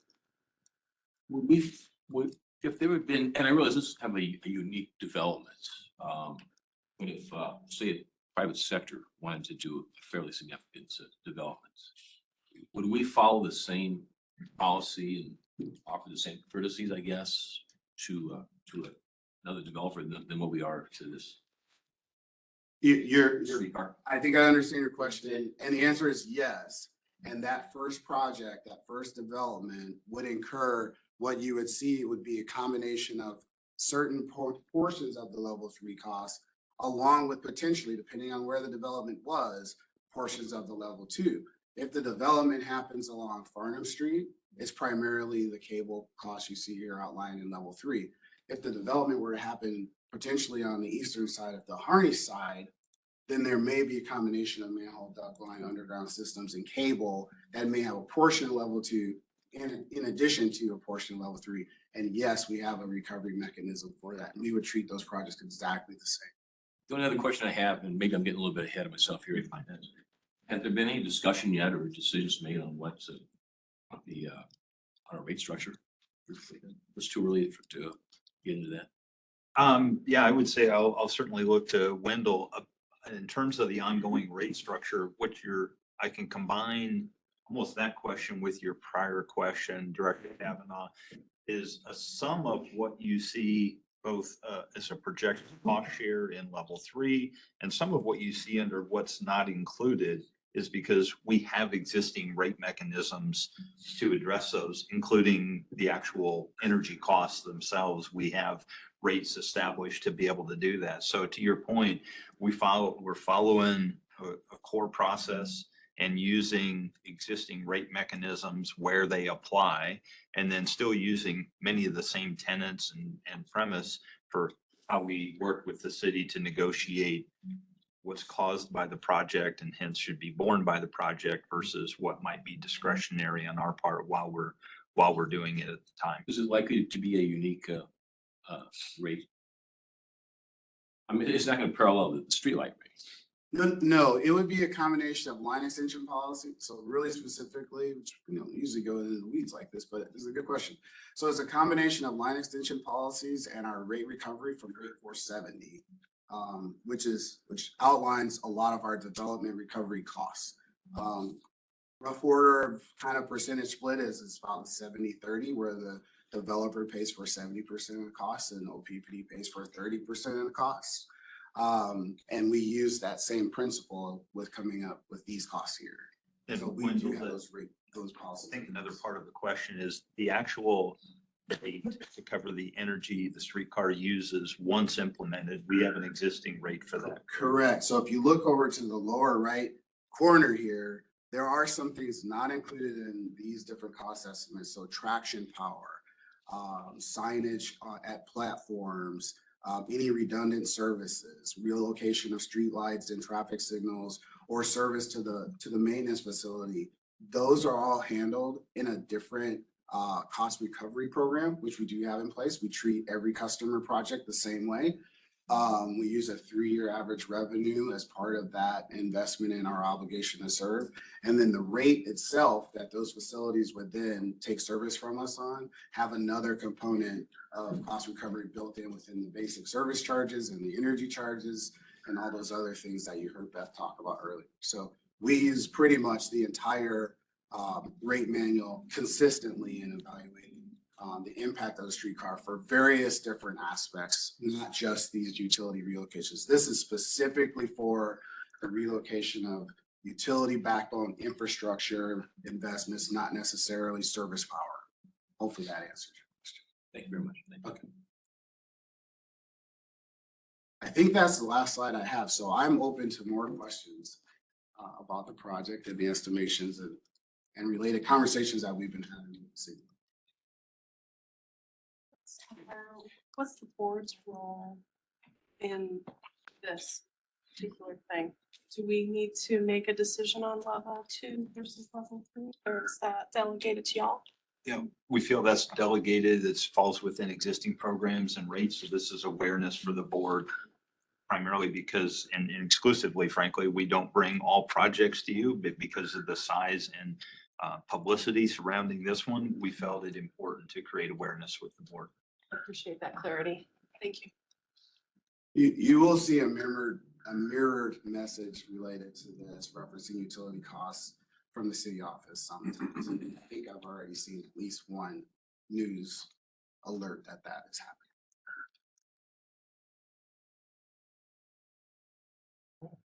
Any other questions for Wendell? All right, thanks, Wendell. Thank you. Customer and Public Engagement Committee on behalf of Director Howard Rusts. Great, thanks very much. Next committee is the Systems Management Nuclear Oversight Committee, and this one is assigned to Director Moody. So back to you again. Okay, you are seeing the agenda from our pre-committee meeting, which was also on June 10th. It was a stacked agenda, and actually there are a few things here that I want to spend a little bit of time on making sure that I relay some important information. And in all instances, colleagues, I would encourage you, if you haven't already, go out and review the materials that are on Diligent from our meeting. The first that I'll mention is item agenda number 3 up there. As you all know, our contractor on Standing Bear and Turtle Creek, Zachary Holdings, filed for Chapter 11 bankruptcy on May 21st, 2024. So the committee received an update on the impact considerations, risks to the projects. And as of our meeting on June 10th, Zachary was still on site performing work. And to be sure, the OPPD team is actively working with Zachary to ensure that that work continues at a high quality and at the pace that we need these projects. I think we maybe have an update later in the agenda, but they're nearing completion, right? They're past 80%. I think it's 85 to 90% completion. So the finish line is in view. But naturally, at the risk of stating the obvious, this is a big risk to the project. So the team gave us a good update on what was going on there. The next agenda item that I want to talk about is number 5, real estate acquisition update.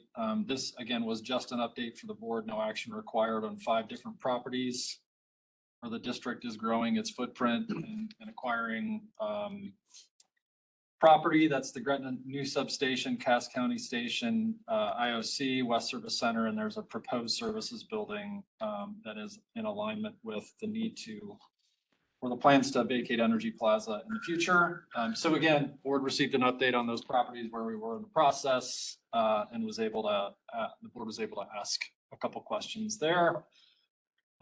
Again, worth a look and diligent, nothing terribly consequential or important that's important for the board to take action on. 2 more, number 6, Mr. Underwood provided an update on a couple of Southwest Power Pool policy things. I'm going to hit these at a high level. The first was that the SPP's Regional State Committee approved the MISO SPP Joint Targeted Interconnection Queue, or the JTIQ, I think you've heard it.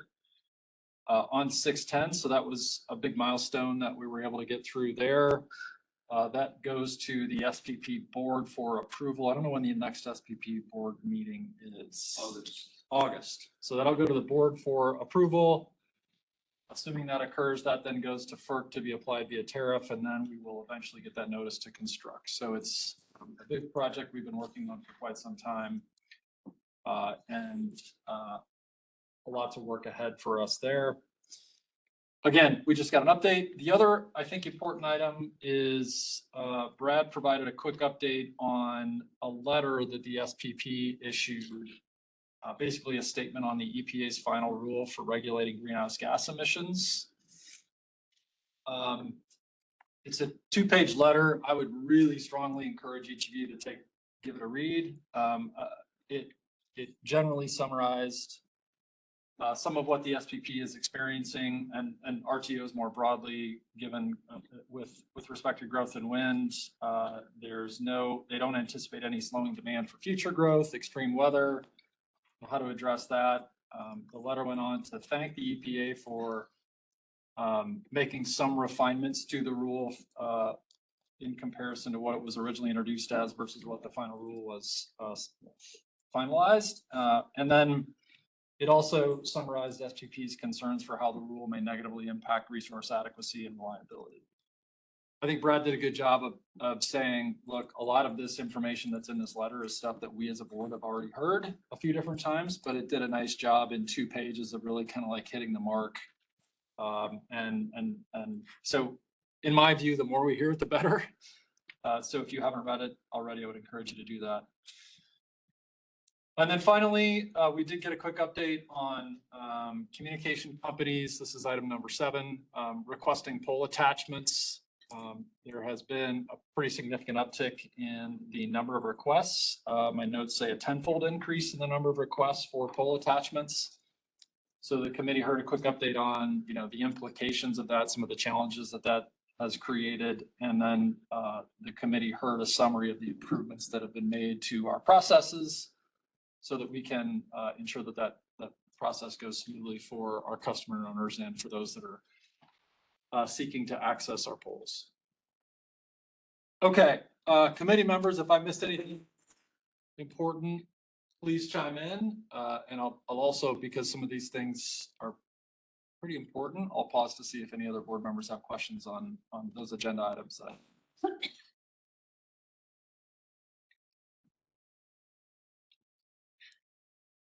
Okay, great. That is the end of the chair's report.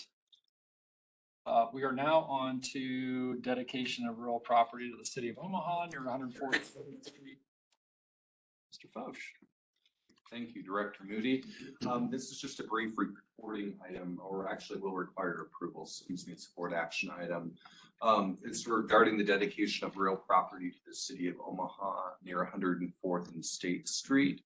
Specifically, it's dedication of 1,438 square feet of real property. In your packets, you have the exhibit that's also available on OPPD.com.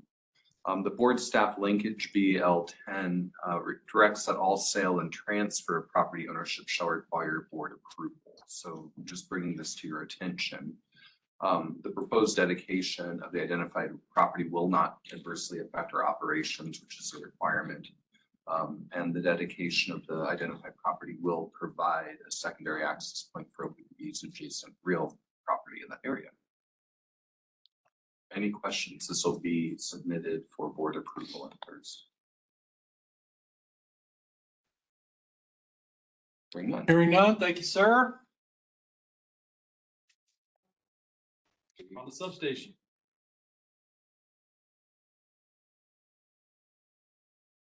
Good morning, Shane Hansen, Director of Engineering for the Energy Delivery, filling in for this one for Troy this morning. So this is a multi-year option for our 161 kV substation class transformers. So these are the transformers that step down from the transmission voltage to serve our distribution facilities. Aaron, you can go to the next slide, please. So we have had this is replacing a contract that does expire here in July. So we have had a 5-year alliance contract for these types of transformer purchases This is being sought in that same multi-year fashion with the original initial procurement of one transformer in the first year, with the option to extend this in 4 additional one-year periods if the need arises. This alliance allows us to have better forecasting of lead times and preserve those production slots, as this initial transformer purchase will be needed by October 2026 for the district. As I mentioned, this initial one will be used in Sarpy County for load growth that we are seeing in that area. We did receive 2 proposals. Both were deemed legally non-responsive. That was primarily due to including of some terms for negotiation, or basically the contractors saying that they were basis for negotiations as a starting point. However, both proposals were deemed technically responsive, so we were in a good starting position. Ultimately, our ask here today is authorization for the board to reject the proposals and allow the district to enter into negotiated contracts pending legal approval. And Aaron, the next slide is just, I believe we've got a picture of our typical power transformers of this voltage and magnitude. Any questions I can field? So the details on the agreement were, I heard years, but does this also specify a number? It does not specify a number. The years are really just allow us in the years of time that we're able to work with them, because everything, in subsequent years will most likely be delivered outside of the bounds of the initial contract date. But any future transformers will be procured on a escalation, de-escalation calculation that's included in that contract. Say in terms of number of transformers and actual expenditure, I think we have the annual COP as the governing piece. So how your team will determine or estimate we may need X number of transformers this coming year, that goes into the COP. So the board, from a capital perspective, you have an opportunity to authorize, an obligation to authorize the expenditures. This allows us to engage on a planning and reserve spots in the queue, as Shane mentioned. In this market, that's really important. Right? We're having to plan out almost twice as far as we used to in this space because it takes so much longer to get the equipment. And so there's a really close symbiotic relationship between OPPD and our customers and load forecasting and things of that nature to identify where those things might need to be, as well as we're, annually looking at these transformers, testing them, looking at extent of condition and starting to identify if there's times we need to start thinking about replacing. So it's been a very valuable contract for us, especially in this day and age where it's difficult to get this equipment. So it would be very hard to be as efficient as we are without this type of relationship. These are substation located transformers. So the number that we're talking about here, can you give a rough idea of how many we anticipate over the duration of the negotiated period? Yes, generally speaking, it is, while there's not capped, one a year was our history of the last 5-year contract. So we procured 5 transformers on a 5-year contract. So that still seems to be in line with our projections over the next 5 years. Great, thank you. Yep. And given the fluctuation in the market and the demand for this, I suppose, is it fair to say we probably aren't terribly surprised that negotiating these is a better course of action, especially maybe for us and for them, rather than a sealed bid that sort of locks it in a way that may or may not work? That's a very accurate statement, and you've seen me present that in multiple fashions of this sort of electrical equipment over the last several months, that in this type of market, you really need that escalation, de-escalation for certainty when we're talking multi-year contracts. And for both parties, you're really not able to do that in a true sealed bid fashion. So we abide by it, but then need this ability to negotiate. The nice thing about the 1 years too is as you work along, there's a performance piece of this. How well are they performing? And if the performance isn't up to par, then you'll see us back here looking for other contracts. But generally speaking, especially with the entities that bid on this, they're pretty solid providers. You said this is in a currently expiring contract. Was a current contract with one of these 2 providers? Yep. Yeah, WEG is the current contract that we have, and they're actually evaluated as the lowest and best bid currently as we move into a negotiation phase. Okay. Was the previous contract response to an RFP, or was that also negotiated? That was a response to an RFP. I don't know for certain if that was awarded based on the RFP or negotiated. I would have to review that. Yeah, just curious if we were able to find legally and technically responsive last time. Did the last 5 years put us in a different position because of their hesitance about locking down availability of supply in the future? The market is totally different. Yeah, that's. Right? I mean, it's, in the past, you would have probably seen more bidders. Every utility that's in the market right now is challenged in this transformer space because there's lots of demand and I think production is slow to keep up. Yeah, to be clear, I strongly appreciate the suggestion of a policy that will help us to secure those positions for future availability of transformers. So yes, strong agree that we should do what we can to shorten timelines and guarantee availability. Thanks. Okay, anybody else? Thank you, sir. Up next, another RFP for supplemental labor resources, distribution overhead and underground.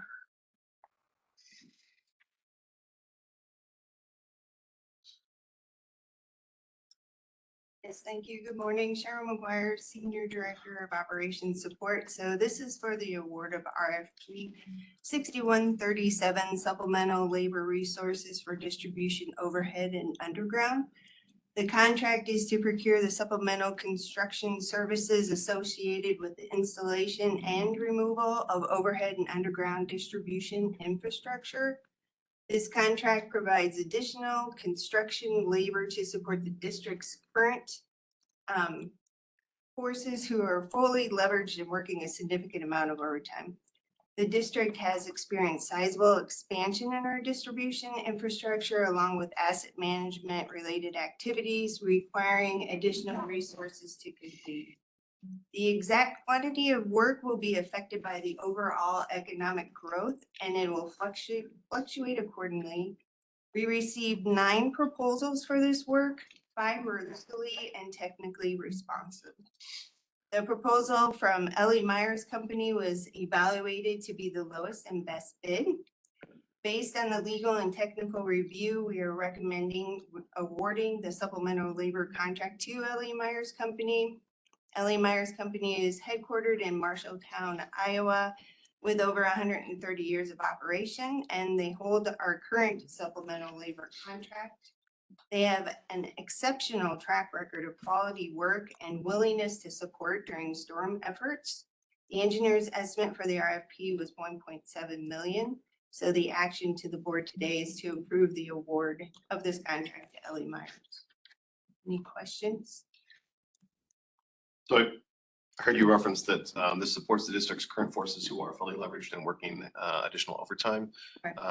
Are we looking to, I think we've discussed in the past the balance of employees versus contracted labor. I think a couple of directors have expressed comments on this. Are we also looking to make sure we have the resources internally that we would reduce the potential need for additional supplemental contracts in the future? I mean, anticipating that this is a one-time event for additional work seems like not a lot of what we have been in the past. So do you have any comments about what we are doing to staff up essentially rather than contract out?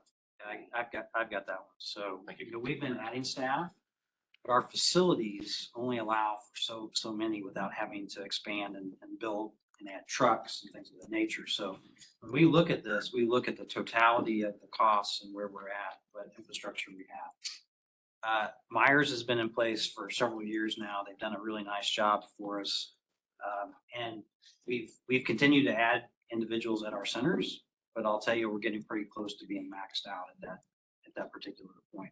We have a new center that's going to be built in kind of the southwest part of our service territory that'll give us a little bit of expansion potential.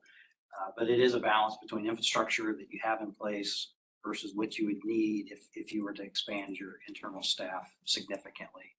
And I would say, I would characterize, we have what's almost equivalent to a full service center of Ellie Myers staff working in our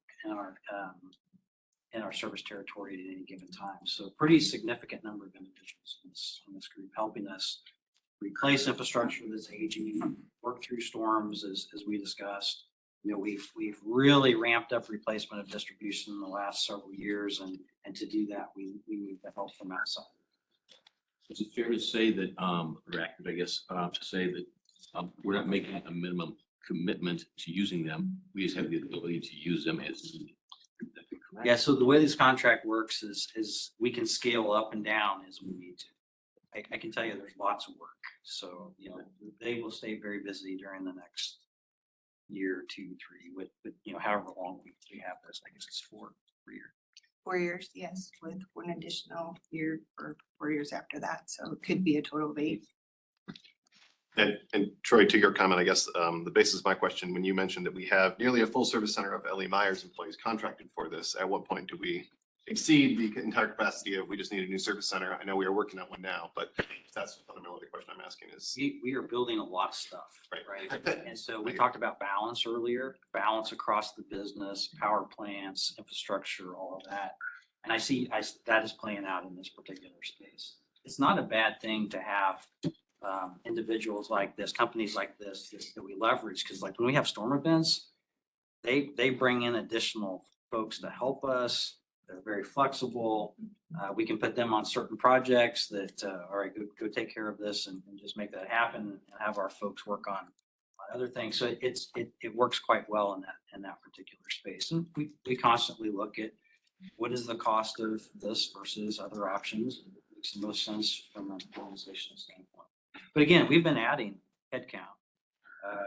We just had another boot camp this last week for apprentices, and we'll probably hire another 13 to 15 apprentices here pretty quickly. So it's something that you know, we look at to manage through. And then can you remind us, how many service centers do we currently have? Well, we have 4 major ones, and then 3, 4 smaller ones kind of spread out. Close enough. Plus roughly one more that is supplemental liquor. We have 1 Plus 1 we're building. plus 1, but that will combine 2 of the smaller ones that are in Ashland and Louisville. Trying to get an order of magnitude of how much of the work here is contracted essentially. So yeah, thanks very much for the clarification. Appreciate it. I remember L.E. Myers was a lot of assistance addressing the storm damage. Every storm that we have, they show up really well. And they, you know, they have individuals on site, and they're able to also bring in from surrounding areas where they're doing work. So yeah, they've been very helpful in that space. A lot of their current workforce is within our district, so.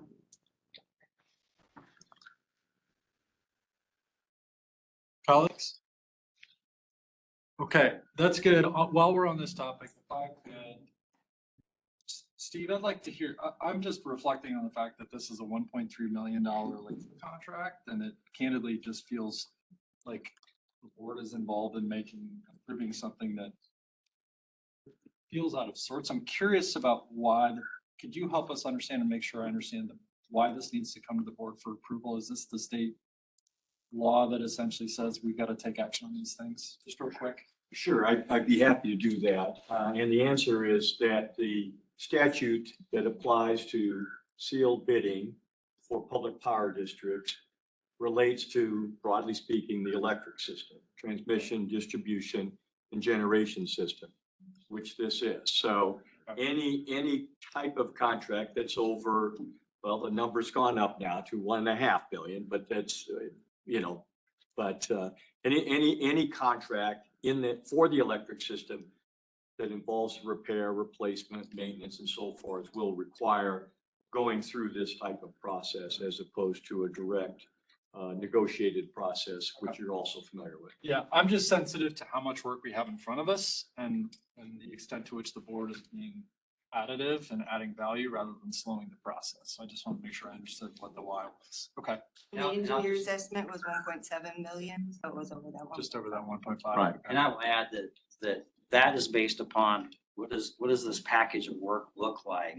And depending on what we need, the true annual cost will be multiple times of what you're seeing up based upon a package rate. And so if we need to triple, quadruple, you know, whatever that package is, you know, you would see that kind of vet through the budget. I just want to be very transparent that that's the way you bet on this, because we don't know what all work we're going to have. Right. Of course. Right. It'll scale up from there. Okay. All right. Thank you for letting me ask that question. I think we're good. Thank you. Thank you. We're on SD7. Yeah, Director Moody and I talked about this. We anticipate this being a significant discussion and we are at 1 hour and 50 minutes. So we are going to do a 5-minute break for everyone now because we do not have lunch planned on the agenda today. So we're going to take a quick break before we get into a relatively long item. We want everybody to be fresh. Thank you. I have better words. Probably. Okay. Yeah. Welcome back, everyone. We'll have three back from a break and we will continue with the Systems Committee. Back to Director. Thank you, Chair Williams. Okay, we are on to a discussion around SD7. So let me give a little context before I turn it over to Cliff to provide even more context, and then I'll make sure we've got all the context covered before we really get into it. As you all know, SD7 has been on the systems work plan for quite some time now. It's actually the only thing that remains on the plan at this point. So several discussions have kind of led us up to this point. Of particular note, more recently, Cliff and his team have been very busy and hard at work pulling together a lot of the new work that falls under Cliff's team. And actually, as it relates to SD7, that is something that has tentacles into all different parts of the organization. So it's not just limited to that work. As that work's been unfolding, their team has done a really wonderful job of gathering the information needed and working towards some of the revisions that are in sort of what I would call in draft form in front of us today. The committee, both committees actually, the Systems Committee, but also the Finance Committee got an update on this. But the Systems Committee in particular owns this particular SD. And in our meeting on June 10th, we decided that the work that's been done to date by the staff has been really good, is directionally right. And it's time for the board to really take ownership of it. It's our policy, and so it's our job to really think about what makes the most sense. And so today, the goal there is for us to have a conversation about where it's at. And so as we get into this, there are kind of two high-level goals that exist in my mind. One is for us to seek clarification. So we're going to see a lot of information, and we want to make sure that if any of you have any questions about what you're seeing, what's being presented, dates are, et cetera, et cetera, et cetera, we want to pull that out. We want to make sure that we have an understanding for where all of this came from. So objective number one is to get clarification. And then objective number two will be, and this will go back to committee. So objective number two for me is really about making sure that I have a sense for where you all are, what you like, what potential revisions you have on your mind, if any, so that the committee can then go back and do its work to eventually bring something for that is hopefully final in August. So for public comment, public comment would start in August. So that's from a timeline standpoint. And Cliff, sorry if I'm stealing some of your thunder.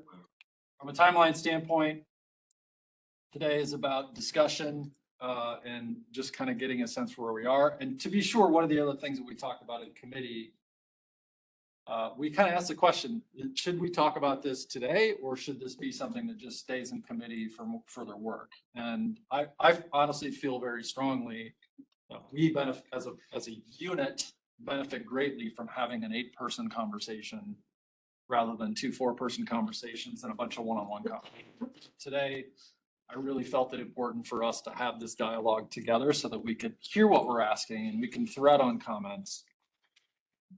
Again, it will go back to committee. It's not ready for the public yet, which means that the goal is to get it ready for public in a final form, ready for public that 30-day clock, so to speak, at our August fall committee. So I'll stop there. Cliff, you were going to summarize some of that as well as you talk about this next slide, and then the meat. Great. Thank you very much, Director Moody. I think we'll move forward to the next slide as we discuss revisions. Okay, just to talk a bit about process. First, I think that what Director Moody talked about is exactly what is appropriate to happen at this point. I think it will help to build out and make for a better overall product. I think SD7, as you see right there, exists currently moving back and forth between the committee and our group, our professional group as well. I think overall the process will lead to a robust and positive outcome to make a better overall, more resilient SD7. Cliff, one more thing, just from a housekeeping standpoint, before we go through, and you and I got aligned on how we want this to unfold today. So one of the things that we do want to do as we go through the deck, we're not gonna ask you to bottle up all your questions until the end. If you've got a question that on anything that you're seeing that we're talking about, please ask it now. And again, the focus in the short term is questions for clarification, making sure that we understand what's in front of us. Okay, now I'm done. Thank you, Director Moody. But to the next, we'll talk a little bit about the agenda today. We'll start to talk a little bit about the notable progress that has been made to date through the SD7 and through the board. Some of the revision goals and definitions, some of the proposed language they will be using. We'll talk a bit about our interim net zero goal and the planning horizon and some of the challenges and opportunities that exist with that. Carbon projections to net zero, and finally, a little bit of a discussion about our operational carbon goals. There's no comments on the agenda. We'll move to the next slide. First, some things on the notable progress to date that's been executed through the SD7 program. First, we adopted our net zero goal in 2019, added interim CO2 reduction metrics that recognize North Omaha's transition. The board has approved up to 2.5 gigawatts of new generation with over 1% gigawatt being of renewable resources. Flat View Solar has been brought online on the 1st of May, bringing 81 megawatts to benefit the mix of our electricity. In K-Junction Solar, there's a lot of active engagement by both the board and our professional staff in moving that through its process. I think very importantly, OPPD in accomplishing all these things is still ranked its first quartile for reliability, and was pointed out in the finance briefing. OPPD rates are 16.2% below the regional average. You know, these two statistics, I think, are also reflective of the importance of combating climate change. If you go back 100 years ago, over 400,000 people died per year due to climate-related disasters and weather of all kinds. Today, it's about 9,000. If you go back to 2021, there was a New York World Herald article that proclaimed 1 million would die from a heat wave in Europe. And the biggest reason for that isn't happening today is air conditioning. And that's made possible by affordable and reliable energy. It's an important component in combining climate change as well as carbon mitigation. We try to bring that out in our proposals for SD7 language. Any questions or comments? With that, we'll move to the next slide. These are proposed SD7 revision goals to establish interim targets that measure progress towards our net zero goal, to align terminology between this strategic directive and our new sustainable and environmental affairs business unit, to emphasize the reality of climate change and that a pragmatic, data-driven response is required, and to further embed a culture of continuous improvement and sustainability across all levels of OPPD organization. Just a point of clarification, your business unit is the one that developed these goals. I think that this goal list for our revisions is spot on. I will be very happy if our SD7 revisions hit all of these. So Fantastic. I just wanted to give you that affirmation here. Thank you very much, Dr. Bob. If there are no questions on this slide, let's move to the next slide. Just because this often gets asked almost every time that we talk about climate is what are the scopes? We're talking about scopes 1, 2, and 3. Just to let you know that we're measuring and aligned to the greenhouse gas protocols. And we're going to just define what scopes 1, 2, and 3 mean for OPPD. Scope 1 is our direct emissions that's measured from our vehicle fleet, our generation fleet, and processor fusion emissions. This would be, say, pipeline loss for natural gas as an example. Our indirect emissions, or scope 2, are our purchased and consumed electricity. That being the electricity we use to keep the lights on in the building. Not the electricity we purchase and sell to our customers, but just what we actually purchase and consume. And losses in transmission and distribution that we may incur, as most utilities, all utilities do in some form. Our scope 3 are indirect emissions. They're from all of our purchased goods and services, primarily our purchased and sold electricity, business travel, employee commute, and waste. We focused on these items in scope 3 because we believe we have the greatest opportunity to make a change through a variety of programs to impact and reduce our scope 3 emissions. And our program is comprehensive. It measures all three and will build out goals around reducing all three emissions over time. Are there any questions that I could field from the board? Oh, just go back real quick. Can you, for scope 3 indirect, you have energy and fuel related activities. Can you just put a finer point on, from OPPD's perspective, what falls in that category that's different than our generation that's in scope 1? Sure, we include propane, gas, diesel fuel. We did exclude coal because it was not material, and we'll be addressing coal through the transitions around scope 1. So we want to, and taking carbon out of the supply chain for coal, it'd be very difficult for us to do. It's going to come on a train, it's going to be transported. So we focused mostly on the fuels that we could have the most immediate impact on. And those are those fuels that weren't already addressed in programs in scope 1. So are those the fuels that then we're using at some of our generation stations, or are we using those fuels for other things? It would include natural gas as Yep. well as gas, diesel, propane. Okay, the fuel we burn then at our generations. Yes. As it's purchased. This is where the OPPD lens gets a little nebulous, and so I wanted to be really clear on it. Thank you. But I do appreciate that you're including other greenhouse gas emissions in that, not just carbon dioxide, because I think it's important that we recognize that as the carbon emissions go down, so do the other emissions that come along with it. So thank you for including those in this graphic. Appreciate it. Thank you. If there are no other questions, we'll move to the next slide. I want to talk a little bit about stage gates. This is going to be an important mechanism that we want to use to communicate the transition progress for our major coal fleet.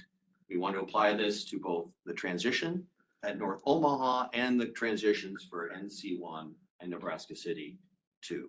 It's a methodology that improves outcomes because it allows transparency. It's essentially checklist based, and we're going to use this on a year-to-year basis. So what you'll have in each year leading up to the transition, you'll have 2 to 4 key events that have to be accomplished in that year in order for a stage gate to be passed. If it does pass, the little dot turns green. If there's a block or a delay, it goes red. And I'll explain how this works. An example of a stage gate would be a GIA or General Interconnection Agreement submission. If that was accomplished in year 1, you would get a green and you would move to year 2. Year 2 might have the GIA approval. If it's approved, then that would turn green and we would move forward. If not, it would turn red. We would have to come back to the board, discuss changes and dates, and explain why and what help we would need to overcome that barrier. It could also be another regulatory permit requirement. It could be approval by a zoning board. It could even be a geological study. One of the things I'd love to do is do some geological work at Nebraska City, just to determine the suitability of the underlying geology to carbon capture. It might be a requirement that the outcome of that study be completed and the evidence indicate yes, no, or a probability of success are just examples of stage gates. The benefits of stage gates is that we always often get asked what progress is on these major transitions. It tells people in a reasonably understandable way what the key pinch points are to advance it each year. And if we do encounter a program, I think it helps to communicate where we might need help to help overcome the barriers that are there. So it's not so much a project plan as a series of checklists or prerequisites that have to be met to move year to year. And we plan to roll out our first stage gate for the North Omaha and present these at the SD7 monitoring report in October. So are stage gates inherently series rather than parallel? I mean, is each of them always the controlling path for the overall outcome, or are there different ways in which they can be working on other things while you functionally await the change? Absolutely. That's why they're limited to maybe 2 to 4. There's a lot of other work that can go in parallel for them. And the key is that we try to single out sort of major things that would prevent us from advancing that perhaps are not entirely in our control, like the geology under a site or the approval from another agency. So you'll see 2 to 4 in each. Work goes in all 4 and can continue.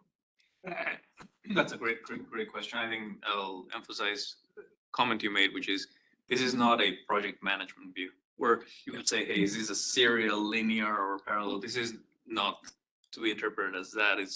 These are milestones or barriers that we need to be aware of, right? That we, from a transparency perspective, it's okay, unless and until we see these, we really can't expect 3 years later for that change to happen, we really need to start addressing. And I think it gives us, and I hope it gives the board, a greater visibility into, okay, this is what we need to focus on in order for us to look at the end date targets. So Cliff, real quick, practically speaking, then, I want to understand, these aren't articulated, at least in the current draft of SD7. So you imagine these showing up in things like monitoring reports or other updates that we might get so that we can have an understanding for, okay, there's a big thing out there that needs to occur in order for us to hit this milestone in SD. Here are the stage gates and here's the current status and all of those. Exactly. Okay, got it. Thank you. There are no further questions from the board. Let's proceed to some of the language changes. First, this is just to give you a status of where we are right now. This is the existing SD7 monitoring report. The lines don't necessarily mean that we're eliminating the language, it's just that we're being more adapting it to our goals. And we do add an additional sentence to the opening paragraph, which I'll cover in the next slide. If there's no further questions, let's talk about some of the language specifically. Very good. First of all, we wanted just to align the business unit to our SD. The SD7 is proposed to be changed to sustainability and environmental performance. We'd like to add the last sentence to the first paragraph. It states, we also understand that climate change is a significant issue that requires pragmatic solutions, recognizing technology advancement, energy supply sufficiency, and climate adaptation as co-equally important to carbon emissions reduction. We are not a single issue utility. We are a multi-issue utility. We have to address multiple demands in terms to mitigate and adapt to climate change. And we wanted to encapsulate that in this first statement. Some of the additional clauses, therefore OPPD shall, we've elevated the North Omaha clause to number 1, indicating its importance to us. And I believe the importance to the board as well. Next, we want to strive to achieve net zero carbon emissions by 2050. Annual report and review goals within the monitoring report. And I'll have a separate page to talk about the interim goals with more detail, but I'll read them out here. Interim goals for 2027 is a 41 to 51% net reduction in CO2 equivalents. Again, that's the broader amount of emissions or broader types of emissions. In 2040, a 74 to 84% net reduction in CO2e, achieving our net zero goal in 2050. We want to harden our critical infrastructure in order to adapt to the effects of climate change, work to efficiently comply with all applicable environmental laws and regulations, collect data on our environmental performance and communicate progress periodically to the board and community. And finally, to work to improve our use of raw materials, energy, and water used in our operations and provision of our services. And we will strive to reduce the emissions, discharges, and wastes that we generate with a commitment to continuous improvement. This goes to our efforts to try and make the whole organization geared around increased efficiency, which will have the benefit of reducing costs for us, but also make gradually smaller carbon reductions to increasing carbon reductions over time from the whole organization. And I have another slide to talk about in detail about the goals in specific. If there's any questions on language changes that I can clarify with the board. Well, just a quick one. The 2013 baseline, does that only apply to North Omaha, or is it going to apply to the other generation stations? Thank you, Director Surgeon. Great question. We have decided to make 2013 our baseline just to make it consistent. We'd like to be able to tie in the transition at North Omaha with our broader goals going forward. So 2013 it applies to all of our goals from baseline. And how do we choose that? It's what the original baseline was established for North Omaha. We wanted to be consistent and tie in so that there's some continuity between what was originally approved, moving us forward into the future. I think it was the last year where we had all 5 units in North Omaha operating. That really marked a very large pivot shift. The following year, we ceased coal operations. We started the true transformation into natural gas. And so it really marked that partition into our commitment to reducing greenhouse gas emissions. So it was like a high water mark essentially in emissions, and we're coming down. Okay, great, thank you. Flip, I don't think in the rest of the deck we spend any time talking about what it means to harden our critical infrastructure. Could you summarize that broadly for us? Sure. That would be, for instance, and this, obviously working closely with Troy's team, transitioning wood poles to steel poles. To being able to work on intake so that we can keep our coal-based operations running when water levels are low while they're still running, so that we can address to the impacts of climate change across the footprint. That's a classic example, hardening our transformers, improving our infrastructure to deal with the increased temperature increases in the winter, lower temperatures, or excuse me, higher temperatures in summer, lower temperatures in the winter, because that weather is only going to get more extreme, especially in the next decade. It's going to start. Isn't that kind of a no-brainer? Isn't that kind of a no-brainer? Haven't we been doing that already?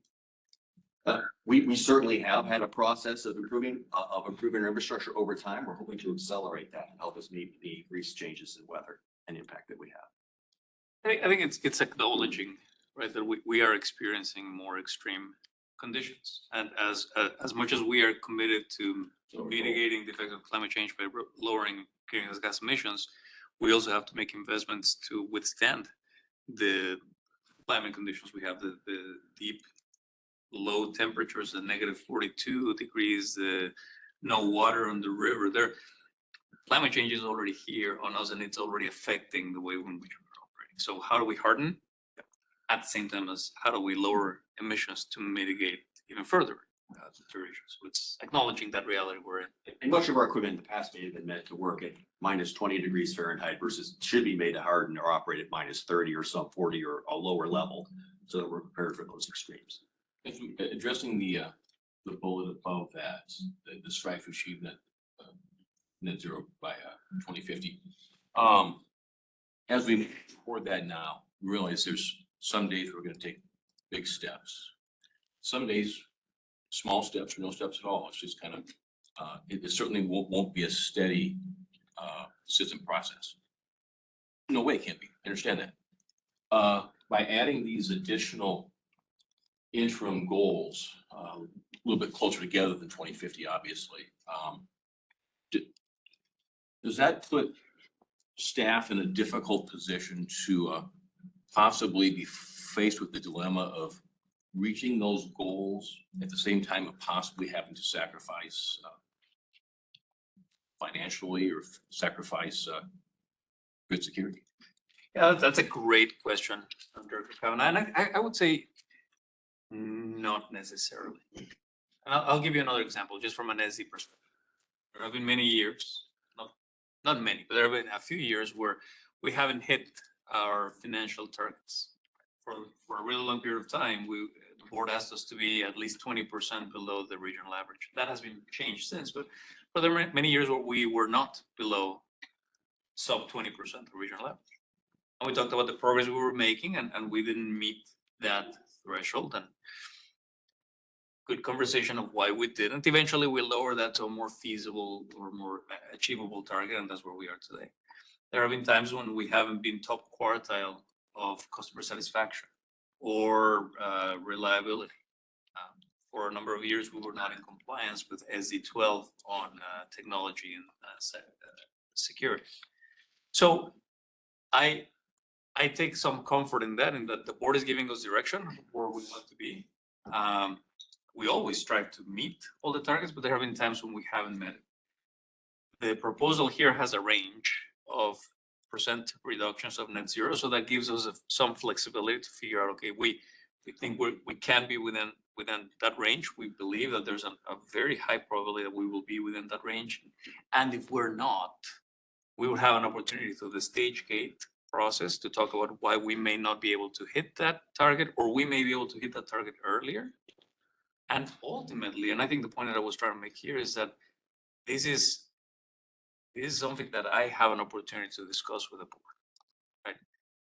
We may be able to meet those targets earlier. We may not meet those targets on those dates, and that is the conversation we have. And the board gets to vote on whether we're sufficiently in compliance or we're not in compliance, and then we'll have another opportunity. So that I think that our governance framework works really well and ensures against making the wrong decisions. Looking at this on a single topic basis, right? We've never done that with reliability or affordability, and we won't probably do it on sustainability until and unless the board tells me. Using the example of, the targeted goal of 20% below the national or regional average, whatever it was in those particular years, I realized we came close, sometimes didn't make it. We were doing pretty well, and there certainly wasn't the big political backlash that you might see in this particular example. Just saying. And again, I hope we would never sacrifice significant financial consequences, or obviously any type of grid security issues as well. Yep. And I share that hope. I think we can achieve all three. And I really appreciate Cliff bringing up that to light in one of the previous slides, saying we are already making a lot of really good progress on sustainability, and we're top quartile on reliability, and we're really competitive. That's the beauty, I think, of public power, that I strongly believe we can get to those three. It's not gonna be easy, and it's not gonna be without some bumps along the road, but I think that's how this board has worked for the past few years on balancing those goals and not looking at them on a single issue basis, but rather as a cohesive set of policies. Any other questions? Now, let's proceed to the next slide. I want to talk a little bit about our interim net zero goal. Just next slide here. Okay, about our interim and net zero goals, and how they were arrived at. Each goal is a percentage range showing the net reduction of OPPD's emissions compared to our 2013 baseline, with the consideration of retroattribution. This is something quite new. What we are working out is some of our largest users that are already making net zero claims and are purchasing their RECs from within our RTO. We'd like to be able to apply that to their load. And then other reductions from new technologies that we still have to plan out and look at, whether it's carbon sequestration, whether that's nuclear, whether that's hydrogen, as an example. This allows us the flexibility and resource planning decisions and consistency in net zero reporting. And our interim goals, as mentioned, for 2027, and I'll point out that 41 to 51% net reduction is not just the 3.5 million tons reduced out of North Omaha. It includes another 3 million tons on top of that in terms of actual reduction, 3.5 in short tons and about 3 million metric tons and above that as a total. So despite the fact that it focuses on that transition, it includes additional reductions in all three scopes total. Cliff, if you could, then could you, maybe this is in a later slide than thought, but could you characterize what that other 3 million? A lot of what will happen with the reductions we'll make through our various other initiatives that will support carbon reductions. And then again, aggressively pursuing new renewables in our purchase electricity, that counts towards it. That continues to gain. And I've got on the strategy slide, we'll delve into that if you'd like to. Thank you. Work on that. Again, our net reduction for 2040 is a 74 to 84% net reduction.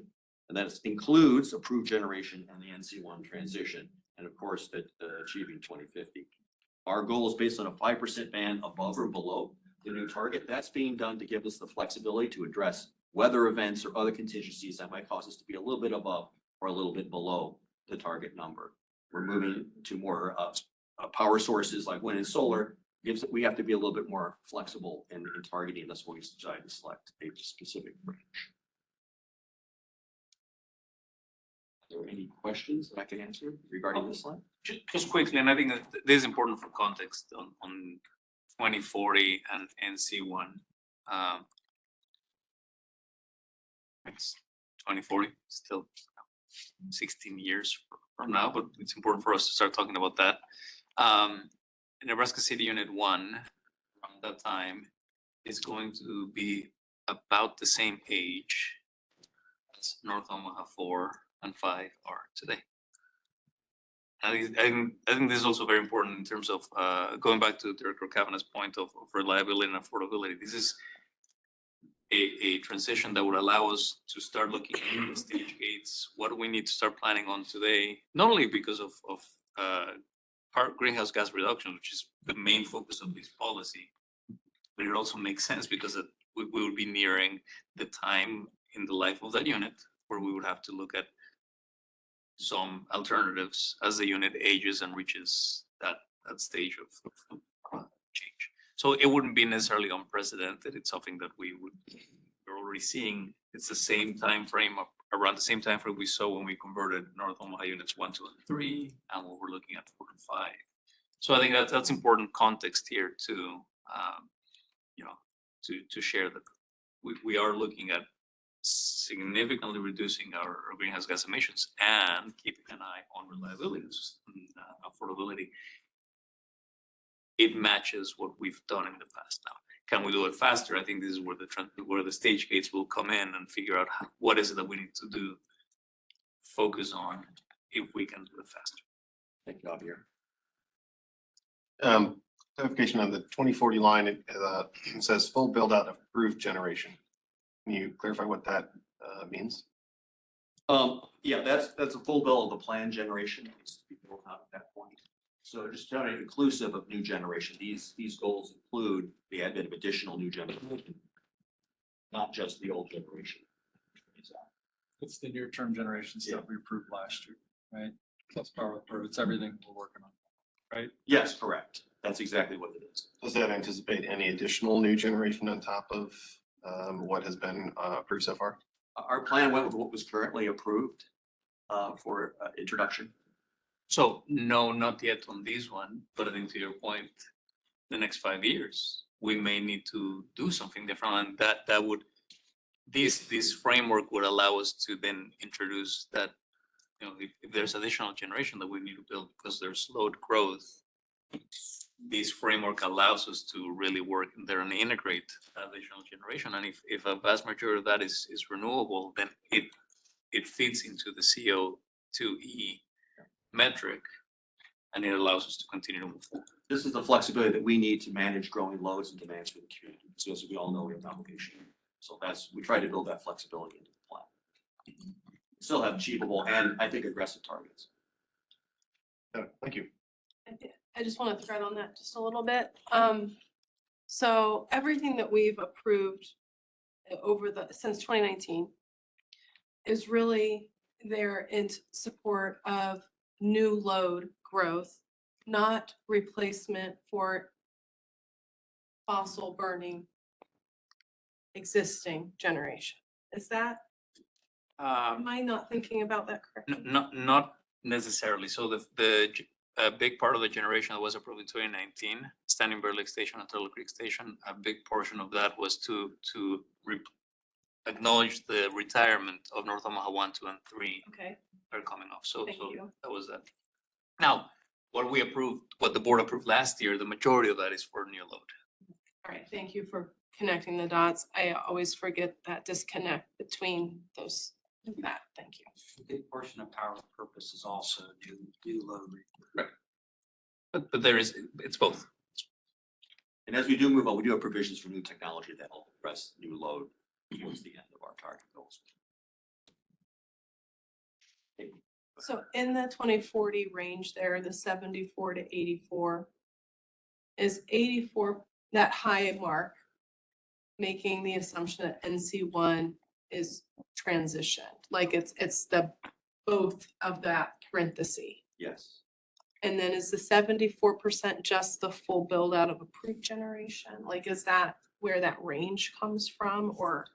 We simply we take an estimate and then we applied a 5%, assuming that there was the transition at NC1 at that date, what the impact with carbon emissions were. And then we put a reduction, put a 5% factor on either side. Okay. We're trying to get as much flexibility because there's obviously a lot of work, and that's where the stage gates will carve out the details. You kind of hit this earlier.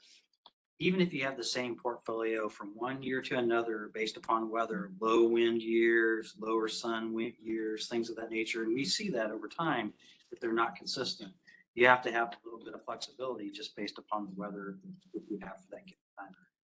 And that's really the impetus for that 5% plus or minus, right? Yes. I think that was the majority of Yes, was dealing with weather, the intermittency of wind and solar. This was a new plant, we'd be able to turn it on and we're 90%, right? So. But back to the question that Eric asked earlier, you know, the portfolios that we're pursuing now are heavy renewable with this kind of backup peaking, which doesn't produce a whole lot of emissions. And so, you know, you still have flexibility out in time if you have to continue that, or if a new technology comes into play that is more efficient than kind of the portfolios we're looking at now. there's flexibilities, but there has to be a maturity of new technologies as we think about that future. And I think this gives you a little bit of variance. All right. And I want to just acknowledge weather is both dependent on the generation emissions is weather dependent, but also how our customers use load is also very weather dependent. So Absolutely. it's both sides of the equation there. I get that. All right, thank you. Thank you very much. If there are no questions from the board, let's proceed. Talk about some of the planning horizons associated with net zero 2050. First, we believe it's possible. Net zero 2050 is possible with our plan, but there are some details to work through. First, I think there's the execution challenges, and a lot of these will be captured, I think, in stage gate capability, but we've got new grid modernization, supply chain issues across the country. Utilities everywhere are making massive changes to their portfolios and to distribution. We're part of that ecosystem, and that has impacts on supply chain. The volume of work, we've got the near-term generation was formerly near-term generation being built out, plus additional generation under construction right now. There's an enormous amount of new work that has to be done that can impact our progress. Regulatory uncertainty, some people probably ask why we didn't align this to the new CO2 rules. And that's an example of the regulatory uncertainty that we're dealing with. That's the reason. It's two-part. There's ongoing litigation, but also beyond that, we have to work with the state on the state implementation plan. That's the actual implementation that we have to achieve or work through with the state. And there's a number of tools within the Clean Air Act that could change the outcome of how we approach it, as a classic example. There's also local zoning regulations we have to meet and a whole host of other regulations, including NERC, which goes directly to our grid reliability requirements. We have to be able to keep the lights on consistent with our statutory requirements, dealing with the significant load growth that we're continuing to see, and then emerging technology and readiness costs. As I mentioned a little bit earlier, one of the things I would like to start next year is put some borings in Nebraska City, just to give you an idea, just to determine if the geology is affected. One boring, and we have to go to about 12,000 feet. That's about 2 miles below ground surface. That's about $1 million, assuming that it doesn't hit the bit doesn't collide with anything that we don't expect. And we probably have to have at least 2 to get the basic information to determine with some sort of probability if the geology would be acceptable. That will take at least 2 years. Permitting an injection well, the only Class 6 injection well in Nebraska took 2 years to permit on top of that, and then it'd be designed.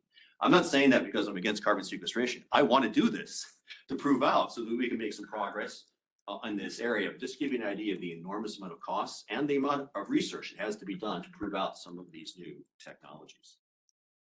The bottom line is reaching net zero by 2050 is going to require immense amounts of resources and, importantly, time to prove out and get these technologies. What we don't want to do is race in and make some decisions that could cost a substantial amount of money that won't lead to a positive outcome.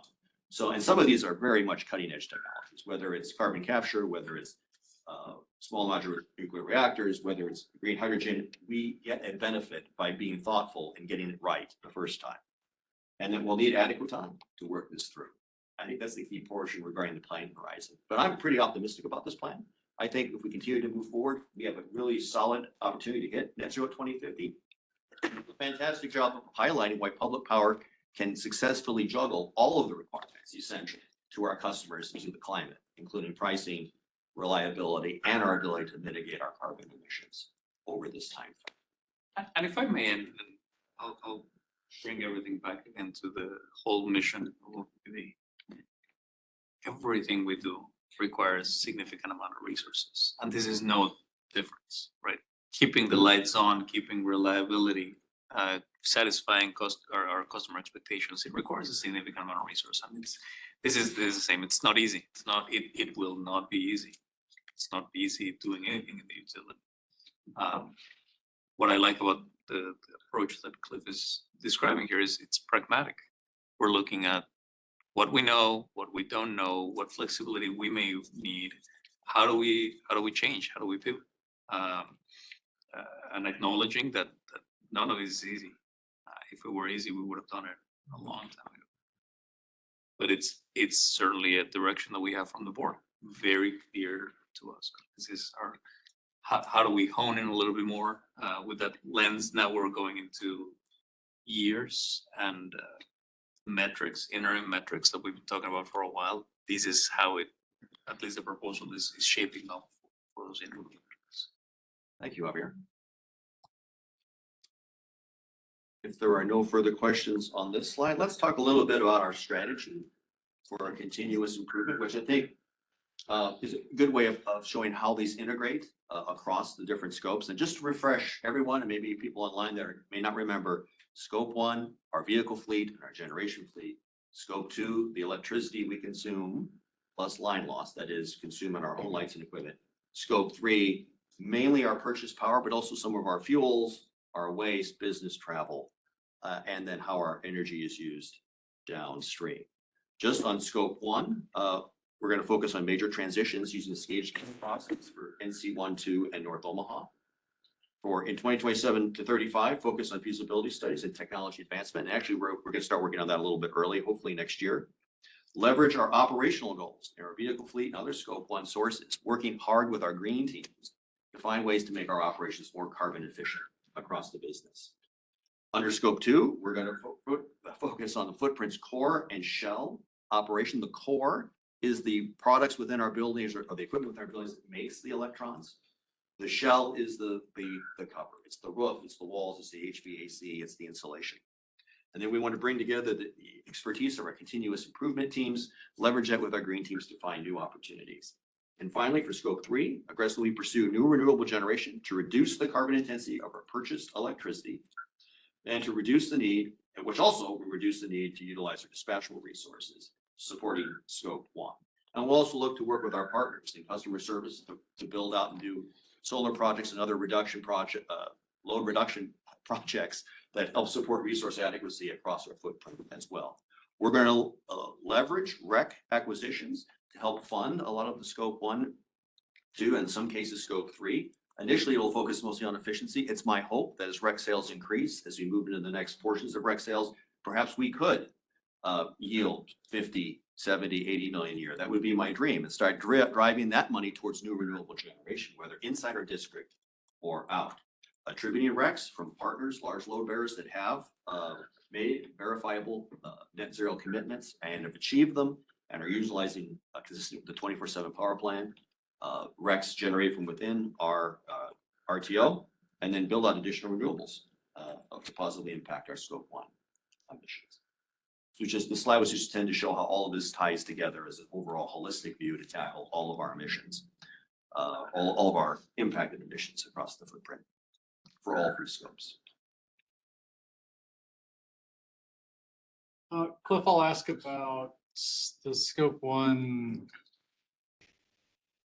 8-9 year range there for feasibility studies and technology advancement. If I could try and channel, what we might hear, it could go something like technology's been proven, just go. And so I guess I'm curious about maybe could you just give a sample of some of the technologies that we need to better understand before? I think I should have, the stage probably should have been 2025. The carbon sequestration is one item that I would like a particular focus on, since that's emphasized by EPA. Other technologies would be small scale nuclear, having initiatives cooperating with the state. The state has an initiative to try to make a nuclear hub here, hydrogen, green hydrogen, green ammonia, any other types of alternative fuels that we can bring to bear to help us achieve our net zero goals, working closely with Brad's team, obviously, on driving the other technologies. But obviously, to get there, we're going to need these new technologies, especially in the last decade. We got to start working on now to try to prove them out. We can't wait until 2040 to start looking at these new technologies. That category is really intended to be those new technologies that a lot of our industry peers don't yet even have on their systems. It's not solar, wind, and batteries. Those are, at this point, proven technologies. We have them on our systems, we know them, and that can fall in the go category that you have in scope 3. And I think there's more work needs to be done on batteries, but there are batteries available that we can utilize now. And I refer to Brad's any details, but yes. We're getting very comfortable with that technology, with having one on our system. Exactly. Part of the process. Thank you. If there are no more comments on slide 12, well, let's talk a little bit about the carbon projection years. And I'll explain this graph. When we present this, and it's my intent to present this at our monitoring report, we'll have interim years plugged in. This was done as a way just to simplify the process, because it focuses on our target years. The horizontal bar, the gray, represents a point at net zero.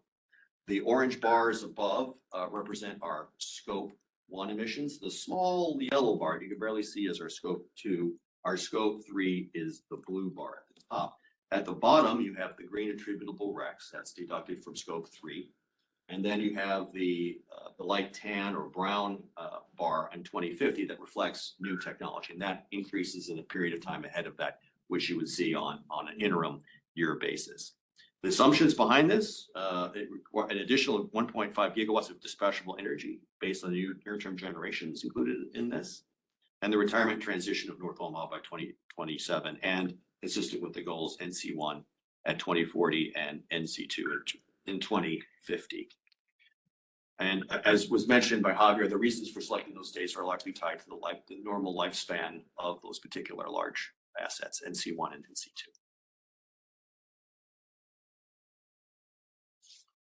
So in the last category, the light green tan color. Yes. Use of emerging technologies.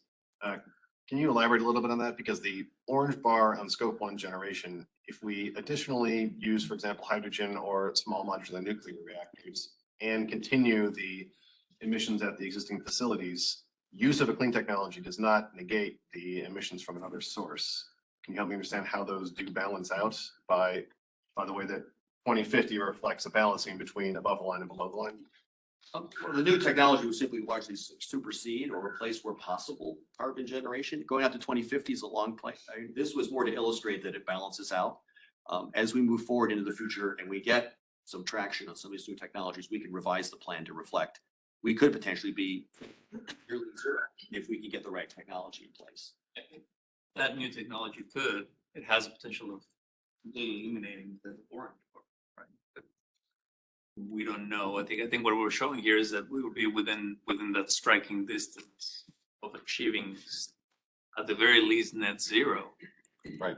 If not absolute zero, if this new technology, if you have nuclear reactors that are really commercially available and we can replace our existing, in this case would be an NC2, could. We're not showing that. Yeah, we want to have maximum flexibility as well into this. I really can't tell you exactly what we do in 2050, but the intent, of course, to push carbon emissions to the lowest point possible, consistent with our goal. Right, yeah, just making sure I'm understanding the kind of direction of what is expected by the end there, that, again, that feels to me like it would be reflected as use of a new technology, but that would then remove the orange section from above the line rather than being a green section below the line. It certainly could. But again, we wanted to bake in the basic flexibility. The other piece, and I think is important here, and in the preceding decade or 2 decades, from the 2030s to 2050s, we are going to add, or we are already adding, natural gas. So this also assumes that by 2050, we may be able to replace or significantly reduce or eliminate emissions from our coal assets. We will likely have some natural gas assets still. Right? So again, could new technology completely replace all the fossil plants we have operating by 2050? It could, but it also acknowledges that we would have the previous few decades of still building peakers, right? And so it still shows some emissions there. To that end, do the new natural gas facilities that we're building enable transitions at NC1 and NC2? Or should I be thinking about those as 2 separate activities? Everything helps. Everything helps. I cannot tell you that the new natural gas facilities completely enable that, but I can tell you that not having those facilities would make that transition much harder. Yeah, okay. Okay, thank you. If there are no questions on this slide. Sorry, I asked this in systems, but I want to repeat it for the whole board. So I want to make sure that I understand how RECs play into this. We're selling RECs presently. Yeah, there's 2 groups. If I could just talk about talk about those 2 things. Okay, there's the RECs we get through various PPAs. We are monetizing those and plowing all of the proceeds from that into additional carbon reduction projects. So for instance, it goes for increased efficiency in our business, helping our vehicle fleet rationalize, getting all LED, insulating, getting our cool roofs on all of our buildings, basic basic upgrades that will improve our efficiency across the footprint, they are not deducted from our scope 3. So if we sell 10 RECs to some really small company somewhere, we don't deduct that from the scope 3 at the bottom. It's already recognized as part of our energy mix. We're just selling the RECs to realize additional carbon reductions. The attributable RECs are not RECs that we own. They're not RECs that we sell. They're simply large generators or large consumers of power within our district that are already claiming net zero and are buying their RECs and can verify it with us within our RTO. And that's important because we want to have these RECs work within the same ecosystem. We want it to balance out. We believe RECs are a powerful tool. They're not the only solution. They're not a substitute for other additional work, but we believe they're real. We're treating them as if they're real. And it's important because were it not for that, we would still have to provide that energy to those customers, right? And we're talking about some of the large customers, and we have on rate 261M, for example. But were it not for that, we would still have to do it. So we're counting that here, and it's all within the Southwest Power Pool in our service territory. Really taking credit for that energy and that renewable energy that we don't have to provide directly. They are doing it. Without it, we would have to move ourselves. Okay, thank you. Yes, I mean, so just to further on that point, if another entity who is a customer of ours buys RECs and retires them against the energy they consume from us, that is REC attribution below the line on our side? no, we don't count that. If you buy RECs from us, we do not then deduct that again. If they buy it somewhere else? Somewhere else within our RTO, and they can offset all of their load, and it can be verified that they have achieved net zero, then we would consider counting that against the overall load. But our intent is not to go searching for every company that makes net zero. We want to focus just on a couple major partners in the. So if they buy them from somewhere else and then retire them against energy consumption from us, that is what we're talking about here. Yes, that's deducted, yeah. In the same light, then, if we sell the RECs from energy that we produce, then we no longer have the right to claim the renewable aspect of the energy that we generated. Well, we're compared against their emissions. All of our RECs are coming from PPAs from power that we purchase upstream. And we are counting that. The reality is that counts, and that's measurable through a measured meter. And we're counting that in our upstream scope 3. We're using the RECs to fund additional reduction. That's the additionality that we have. And we are allowed to claim at least to make the statement of what we're actually purchasing in our upstream scope 3. That's verifiable, and that reality still exists. And we're not deducting any sales within our district. We're not deducting that downstream. So if you buy those 10, we don't deduct it. But the revenues we get from that then will be used to. Yeah, and this is a relatively specific point, and I guess I'll look forward to more discussion on this in the future. The intent is that harvest is really about harvesting the money to apply to additional generation or to additional renewable generation and additional conservation efforts that reduce carbon. If there are no more questions on this slide, let's talk a little bit about operational carbon goals. These are two. We will have more as we work out. My team is working quite well with all of our green teams across the footprint. We're going to identify additional multi-year carbon reduction projects. We're starting with LED lighting, working with our partners in facilities, our vehicle fleet fuel standard, which will rationalize our vehicle fuels from 4 fuels to 3. Will reduce carbon emissions. Again, 2,000 metric tons of LED lighting, 1.8 metric tons under vehicle fleet. Again, not huge sums, but they come with associated cost savings, and we will build on these to add additional year to year. And they will have measurable goals, multi-year, that you'll see over time to gauge progress across our footprint. They'll be funded by REC revenue and integrated into our overall plan, and we will report progress annually in SD7 smart. And eventually this may include some downstream scope work, working with the community as well, as appropriate, as it ties into resource adequacy.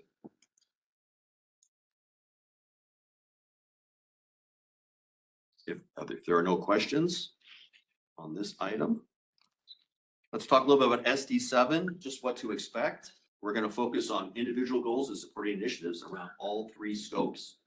I'd like to have it measured out where there's percentage progress, so you can see in a few slides that we're making progress towards our goal. Some information on our compliance performance, working on some leading and lagging indicators, but we'll have some additional detail measuring progress on compliance. We want a performance on reducing other regulatory emissions, whether that's sulfur dioxide, NOx, mercury, other things that are particularly important. Then, of course, the stage gate review.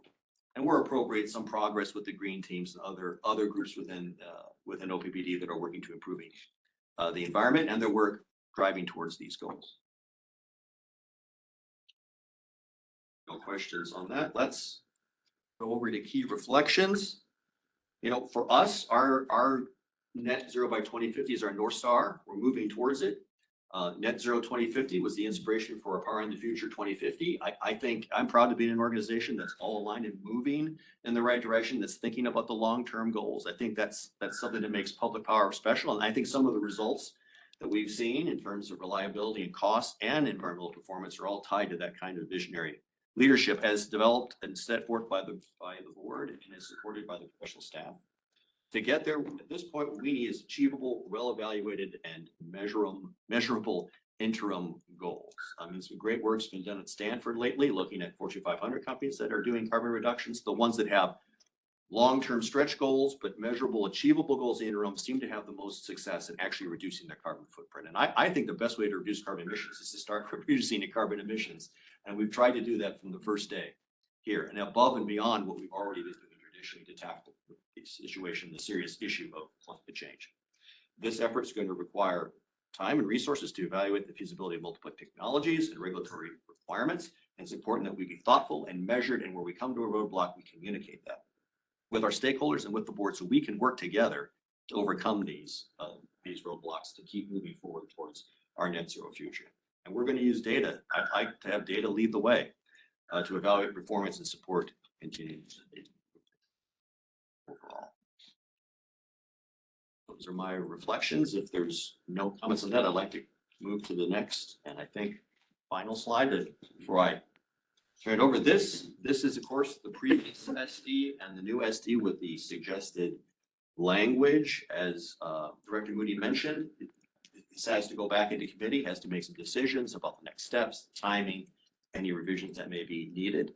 At this time, I just wanted to ask Director Moody if he'd like to share any reflections, comments, or thoughts on both the presentation and what he feels would be the appropriate next. Yeah, thank you, Cliff. I guess I appreciate that tee up. Before we do reflections, I guess I'll pause and see if anybody has any lingering questions for clarification's sake that you didn't get to as we kind of went through the thing. Just since I'm not on the committee. Yeah. You know, there's been a lot of, or a few of our constituents have been talking about environmental justice and I guess I would just ask that the committee consider including some thought about how that would fit into this SD. You know, I think that it's important to listen to those comments and figure out how we could make that work or what improvements we could make that would, and does it does it fit into this SD or does it fit somewhere else? But making sure that we're listening to those comments and considering what we do with that. Yeah, so I guess I had the same question on my list. And I, you know, all the comments that come in, certainly we see the ones that are directed to us, but you see them all. So this is something that I think I'd like to assume you had eyes on, that at least we're seeing a little bit of traction around this question. But to my read, I don't see it explicitly called out, certainly in the draft version of SD. I'd be curious about. If I could just give 2 cents on Yeah, it. please. I think that it is encompassed. One of our first sentences of our language, which we retain, indicates the ability to serve our customers great value and contribute to the well-being of communities it serves and its employees across the board. And we've largely done that. We're going to be hiring a environmental justice coordinator. That person's role, though, for us within my team is going to focus more on the compliance requirements that we have to meet. One of the key components of environmental justice, and you're sure there's a seat at the table, our public affairs function, I think has done a remarkable job of doing that and engagement with North Omaha and in other top items. As far as singling out for this particular, I think we just need to give it some more thought about how it would be done. And I honestly am not sure SD7 is the right place to put this particular SD. It might belong in public affairs or some other SD, but just wanted. to have Yeah, some good flag. consideration. As I was reviewing a lot of those comments last night, I was trying to figure out, okay, what if, like, okay, environmental justice, but I'm struggling to like think about what the practical language is to incorporating an I SD. think that is the main issue, right? The concept is there. How do you measure? What outcome would we want? Right. It's hard. I think starting with the compliance lens, I think that's an easier, it's still complicated, but it's an easier one. Say, hey, we're gonna comply with regulations, we're gonna seek grants, et cetera, that are based on environmental justice.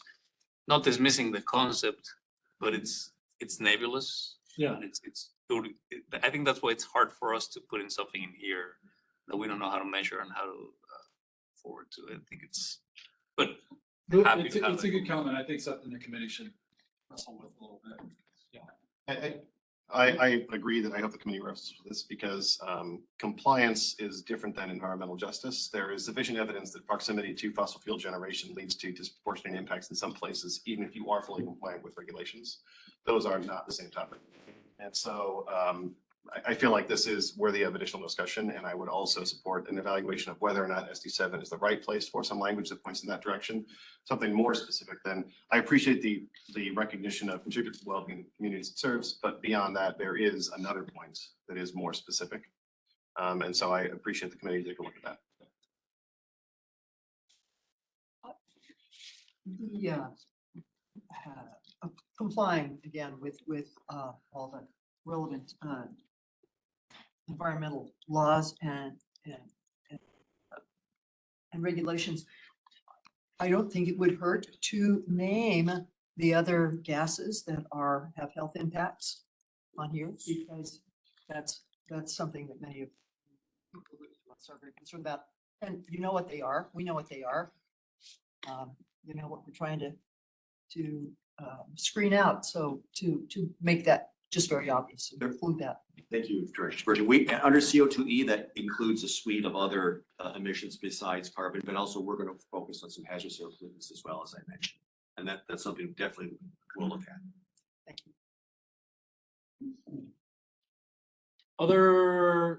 I want to talk about reflections and just kind of how this is sitting with you in a second, but again, any other questions for clarification's sake before we transition to that? Okay, great. Now I'm just curious about, now that you've seen this, seen some of the language around it. Again, my goal here is to see where this is sitting with you so that we can get it back to committee and make sure that we're focusing on the right things. And if you're like thumbs up, everything looks great, that's helpful to know as well. So let us know what you think. I'll start.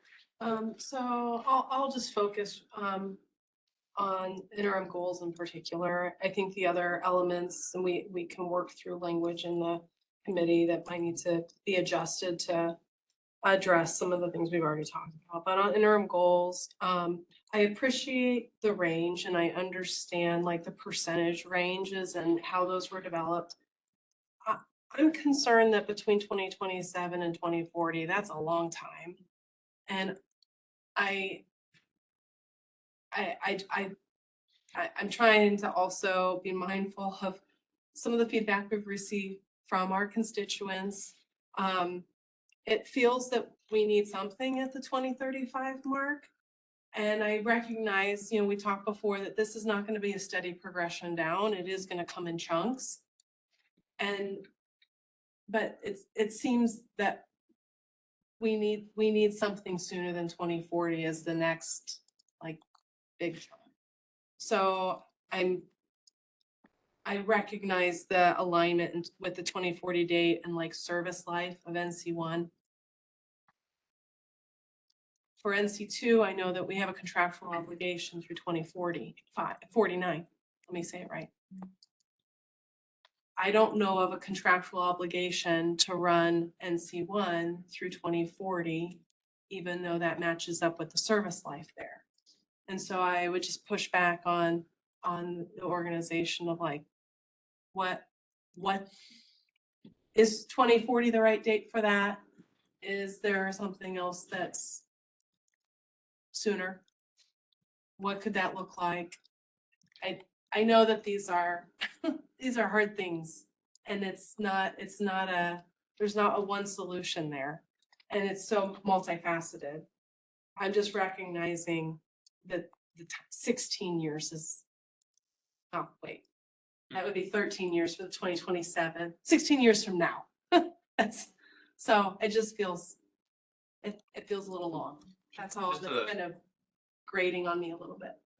Thank you for that, and I've shared the same or similar concerns, and I go back and it's taken us 13 years from the day we decided to refuel North Omaha 1, 2, and 3 to the date we will retire.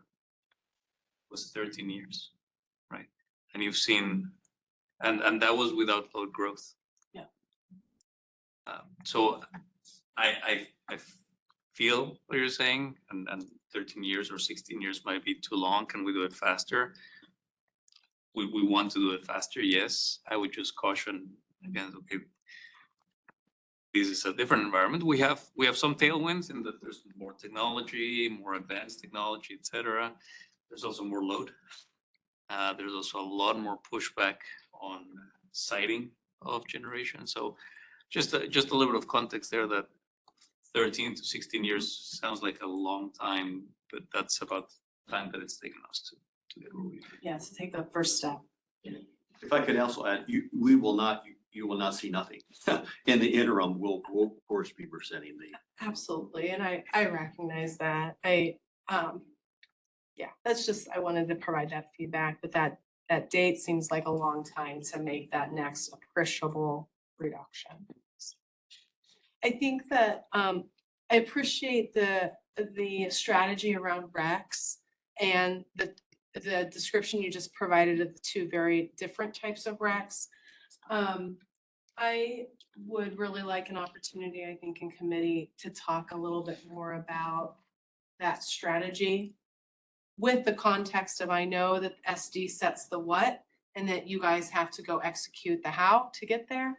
But I think that there's maybe is an opportunity for more discussion around RECs and the strategy around that. So, and I am not working with a deep knowledge of RECs like you are, Cliff. So there might still need to be some education that happens. Thank you, Amanda. And I would just like to pile on to Amanda's just a little bit about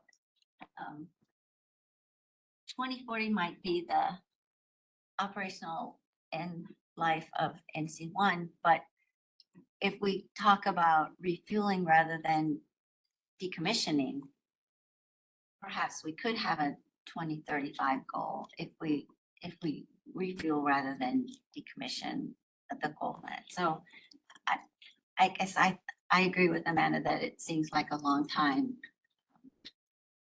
to have that next step down in the emissions reductions. If we talk about refueling rather than decommissioning, and maybe that's what you're already thinking, but it seems like a refueling could come sooner than decommissioning, perhaps. And I don't know. Yeah, so clarification question then. This assumes refueling, right? That's what that step down in 2040 assumes, is a refueling event. There would be some additional factored into that. Yes. I think the other thing, so refueling is definitely kind of, I'll use that as the easier button to push if we need to do something. But I know when Cliff was having conversations about this, he was also looking at the maturity level of some of the technology that's out there. And so if by chance small modular nukes would be available by 2040, would you want to have to build a gas pipeline to to refuel, because that's what you would Nebraska have to City, do right. in Nebraska City. There's not a pipeline there that can serve that. So it's like trying to balance when the technology may be viable with the other solutions. The further we pull it to the left, the solutions that are there really get pretty small. And so it's that give and take that we're not sure what that looks like. And we wanted to think about what might be the best long-term outcome, which may be a totally different technology. If that doesn't seem to be making the progress that we all want it to, then refueling could be another option too. That's an excellent point. Summarize this, we commit too early to a technology that's superseded by one that's even better performing. Yeah. And I think that has been one of the strategies that have led to our success now, is that we're not like the first adopter. Let some things mature and see how it goes, and that's boded well for us over the last 15 years. Appreciate that clarification. So I do want to follow on that point about the, if you move early and something better comes along in later years, you could have had something better, but that will always be true with all technology. And in the intervening years, there will have been emissions. And I think all evidence points to the importance of rapidly reducing emissions in the short term being critical to the long-term success of achieving the net zero outcome.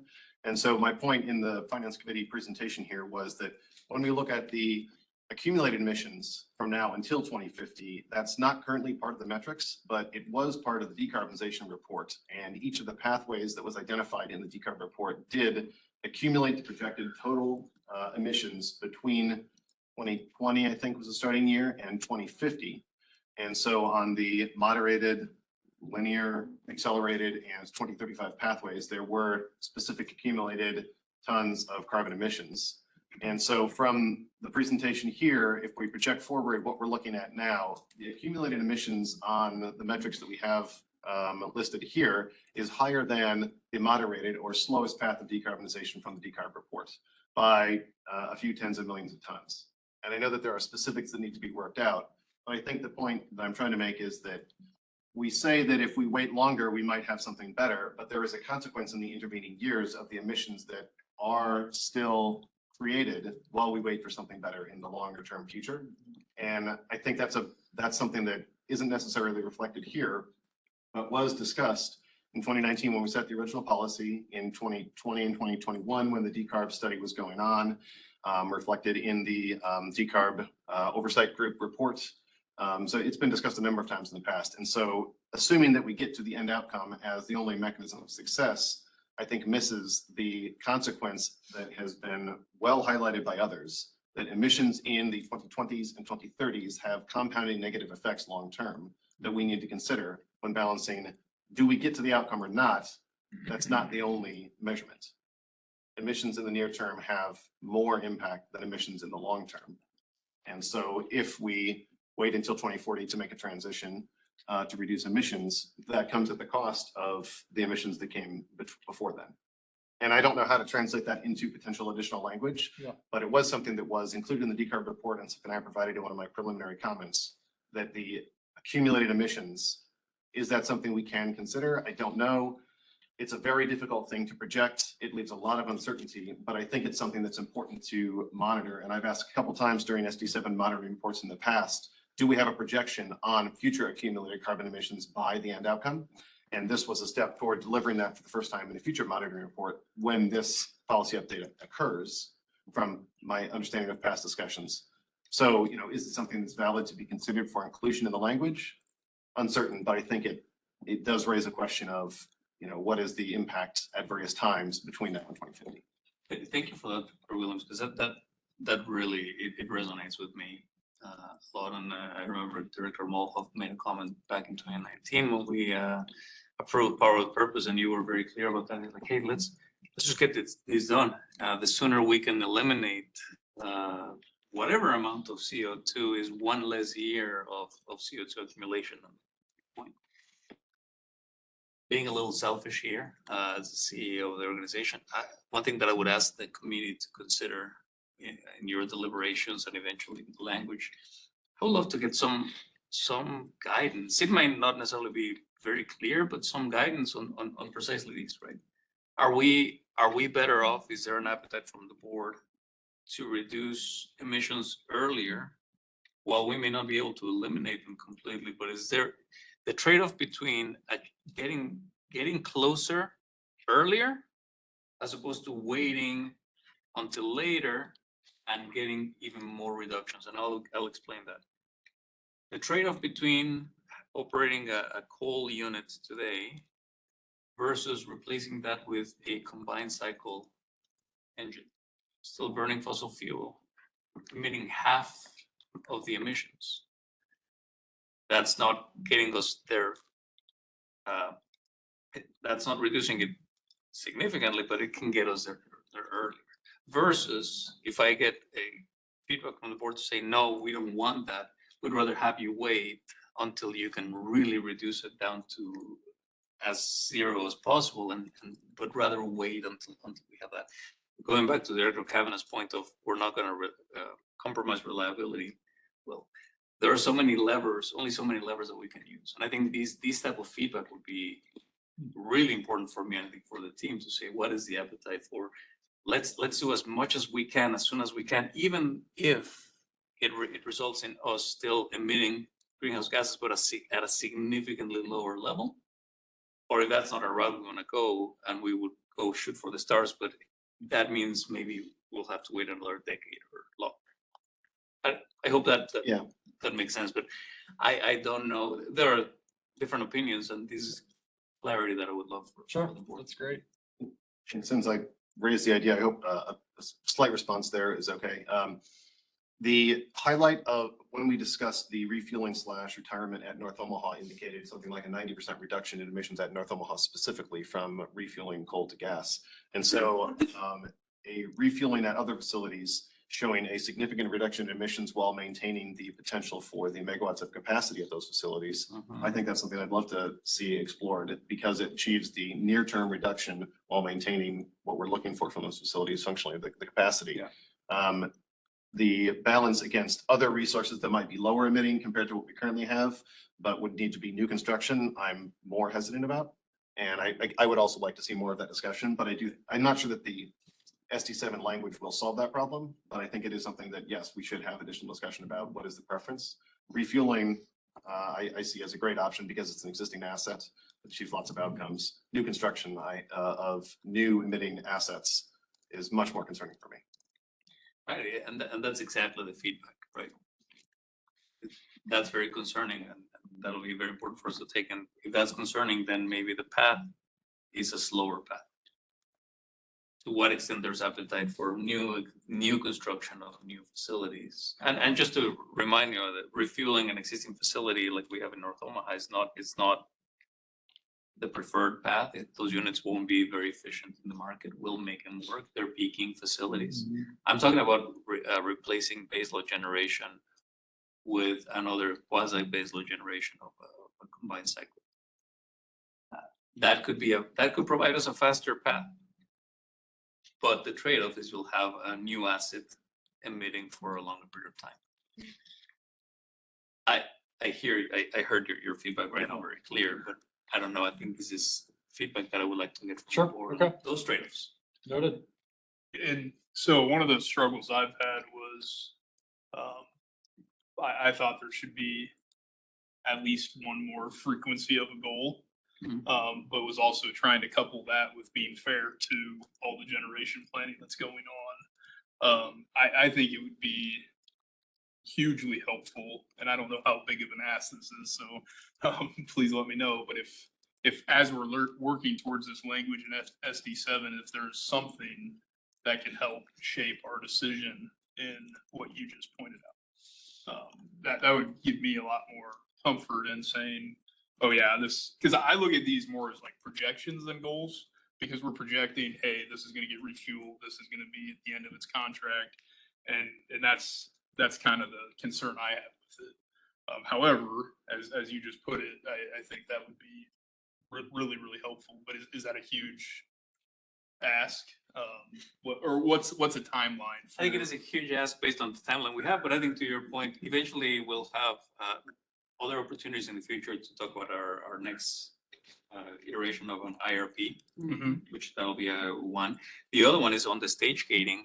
that Cliff mentioned earlier, those conversations could be teed up through the stage gates, say, this is really not moving. However, one opportunity to move the stage gate to green could be a decision to build a new asset that could help us get there earlier. I think those would be the discussions that future management, future board members would have to help us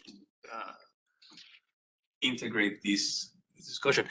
To your point, we would then have a better sense of, okay, if we do a new asset, we may not get down to as close to zero, but we may get closer. By when?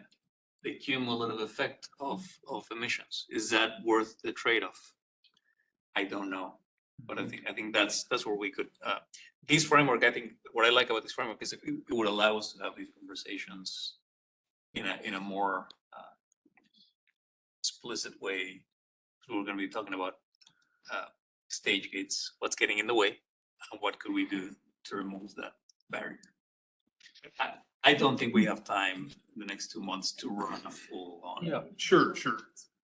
But as we guide what we're doing, and I guess with SD7 to go forward with how I feel about maybe having more frequent polls, I still would much prefer that because I think it helps guide decisions and help guides those conversations.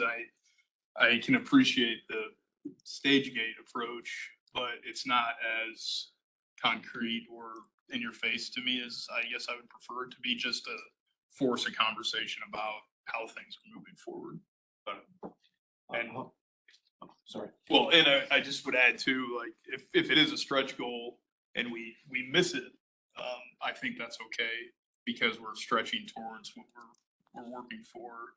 And I think the North Omaha example is always a good example of a goal being missed, but the utility doing the right thing, even though that goal is missed. I was just gonna mention, I think back to the point you made, Javier, about from an IRP perspective, as we're thinking about this, what the plan would be today, if we move things to the left, there's a cost associated with that. So throwing the background, the affordability component, and what that means as part of the overall decision making, I think that's a great suggestion.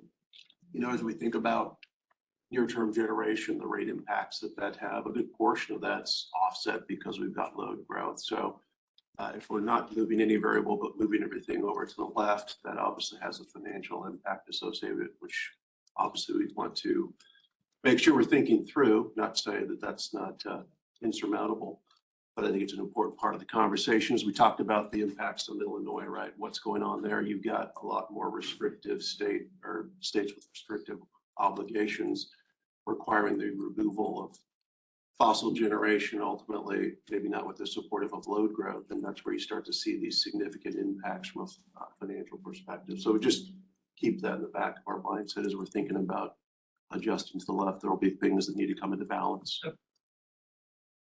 Yep. I got a couple of things. First off, your voice my concerns about it. But by having more of these deadlines, if you will, that's gonna provide, whether it be unwritten, unspoken, that will apply pressure on management to reach those levels.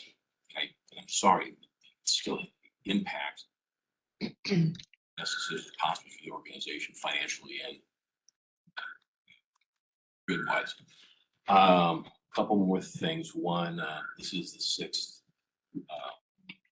write or rewrite of the SD7 since the last 9 years. It's just need one. It's going to continue, I guess. As I examine that first paragraph, the line that's added, words like significant issue and pragmatic solutions. Those are the adjectives, I guess. But anyway, it's almost an attempt to influence people's thought more so than established policy. And I'm not sure that kind of language is appropriate when we're writing hard and fast policy. I just don't think it's appropriate. And that's just in the one sentence alone. Finally, I wanted to just add, there is mention in that last sentence also about respecting, supply sufficiencies, energy supply sufficiency. I would rather see a stronger sentence actually down near the three stated deadlines. That it basically be a disclaimer that there would be the ability to deviate for economic or I'm sorry, financial or grid security concerns. Would anybody have a concern spelling that out explicitly? That I don't know how I'd word this, but basically, what's what we're using? Not like Stage gate. Stage gate. Yeah, I never heard that term before. Okay. Could we have a hard statement that could show, hey, there is the ability to deviate for cause like that, like I just mentioned. Again, Javier indicates that he would be, willing to do what he felt was the reasonable and prudent thing if necessary, if he would deviate from this policy. Well, Javier might not be here in 2050. I know I won't be. You never know. I won't be alive. But, if we had that in the policy, assuming this policy is going to last the test of time, which who knows, this is a sixth rewrite. But in any event, that would give our management the protection and the knowledge that we would have it back if they need to deviate. If I could, one of the reasons we used the stage gate was so that we wouldn't have to keep revising SD7 on a regular basis. The stage gates give you the flex, if there is something like that comes up. Yeah, it turns red, we have to stop and reassess. And that ability gives us the flexibility without having to go back to SD7 to rewrite the entire language. And the last sentence, the intent was just specific, the first sentence you mentioned was intended to say that we are going to be balancing the different requirements that we have around climate change, which is particularly cost and with reliability in addition to carbon emissions. Does it still out clearly enough? I think it does, but that's up to the board to decide. That's good feedback. I think we can take that back and think about it. And to some extent, SD1, our mission already calls out that these three things are equally important. So we can have a conversation about that. We might not need to reintroduce that language here. Very hard for me to hear. My ears just terribly plugged. And I'm really struggling today. And I'm struggling talking today. Well, I'm about to eat my badge. I'm so hungry. So. Yeah. Sarah, I haven't heard anything from you. I'd love to get any quick comments from you. I feel like the only thing that I would add to this is that I think it's remarkable how much we've heard from people, and I want to be responsive and transparent in that. I know that there's been a targeted effort. I know people send out emails at the same time, emails to get people to email us. At the same time, I know it takes a minute for people to take the time to reach out to us. And so I want to make sure that we honor their requests, or at least I honor the requests of my constituents and try to put something together or encourage the committee to put something together, because I do want to show deference to the committee process that really respects those constituent requests. And so I think that's kind of the tension of where we're at now. I'm not sure, and Cliff, respectfully, I'm not sure if I agree that what's being presented is meeting the requests of our constituents at this point. And so I think that's what's exciting about the committee being willing to take a little extra time to make sure that we truly honor those requests. And so I think that's the only piece that I would add from my perspective, is that I'm a little detached because I want to make sure that I honor the committee's work. And that we take into account those constituent requests. Yep. And I just ate a mint at the same time. Got That's it. the Yep. only food that I have. That's a bad time. If I can address that really quick, I have been reading the same feedback that you have, and I appreciate, I agree. There's a large number of constituents who have asked us to be even more aggressive than what we're asking. What you're seeing here is us responding to that request, saying this is important, we want to move faster, we want to have interim goals. My response here is those customers are also relying on us providing reliable power and affordable power. So our response is say, we acknowledge, we want to move as fast. This is how these ranges and these dates are our best estimate at how can we achieve reductions as fast as we can without compromising our ability to serve and keep the lights on and keep rates affordable and do everything that we're doing. So this is, it'll be relatively easy for me to put more aggressive goals faster. It'll be disingenuous if I know there's really no path for us to get there without really compromising something else. But I want to acknowledge, we've read those requests. I am aware of the gap between what the majority of these requests, and they all seem to be aligned on one very specific year and very specific percent. I think some emails sent out. I'm acknowledging we received that, and this is our best estimate of how can we get as close to that as possible without compromising. And if I may offer you some pushback, I would use the near-term generation moment as a good guidepost for this conversation. Because we put in some metrics that we could all get on the same page on, and you're already starting to exceed them, meet and exceed. And so I think you've shown us that when we give you aggressive goals, you meet and exceed. And so I think that's part of this, the sort of my math when we're thinking about this conversation as well. Unfortunately, you overperformed, and so this is where we're at. Past performance is not a predictor.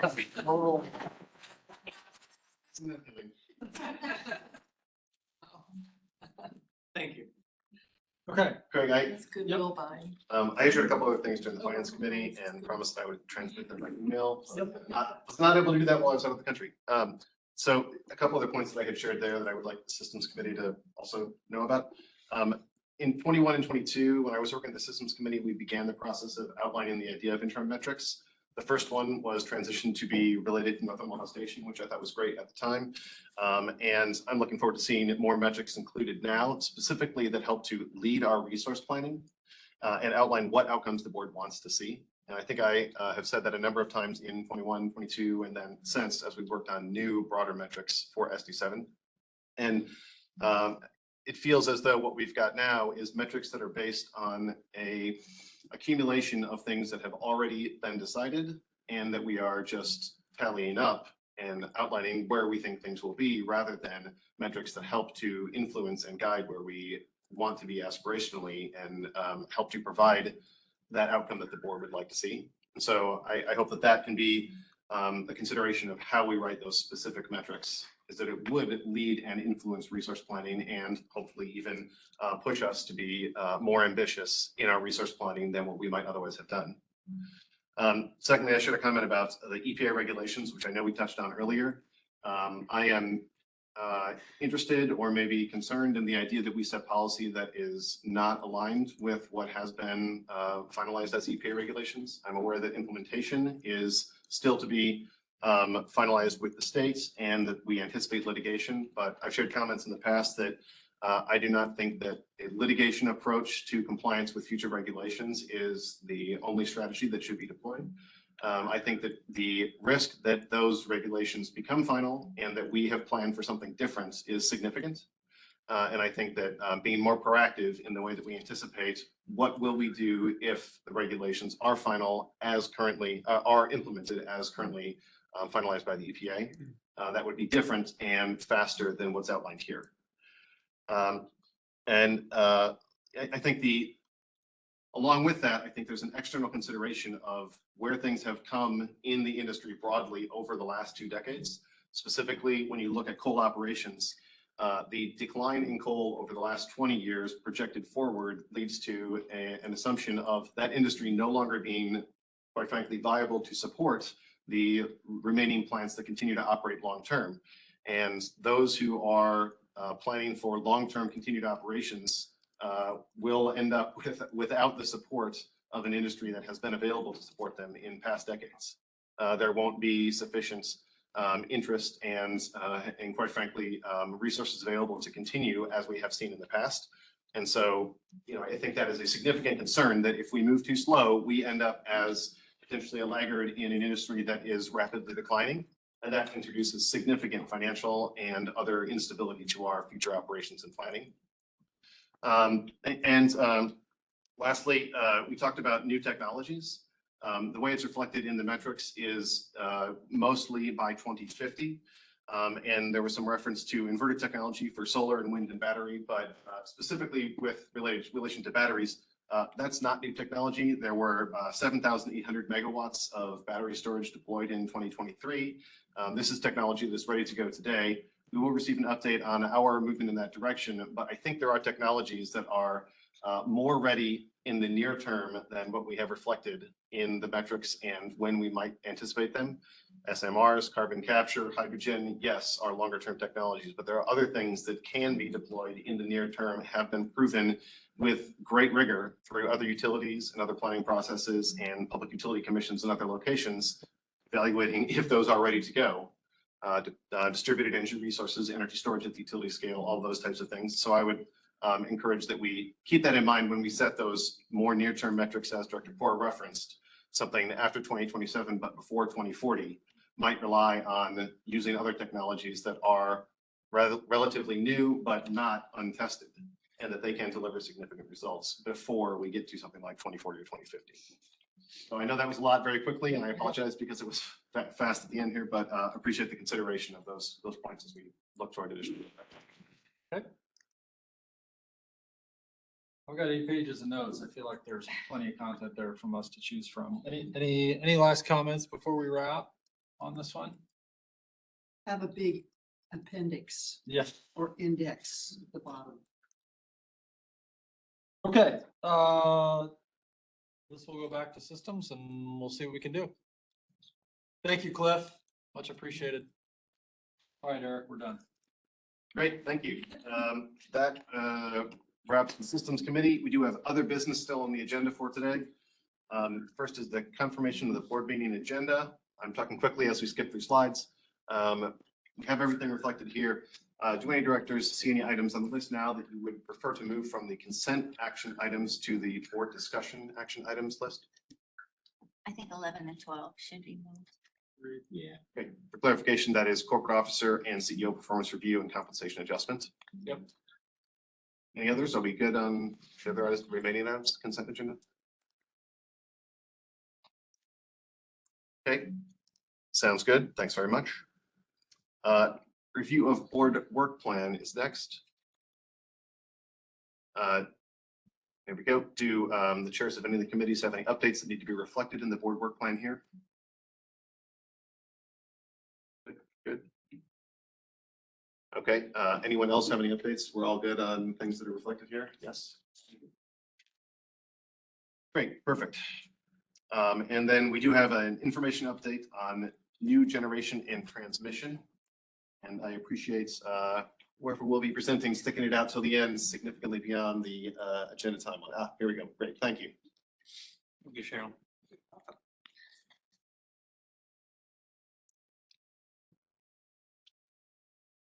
Good afternoon. Again, Cheryl McGuire, so I'll be kicking off this portion of the meeting.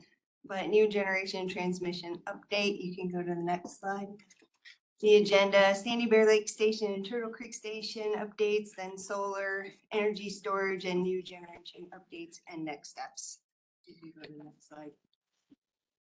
For Sandy Bear Lake Station and Turtle Creek Station, you can go to the next slide. Thank you.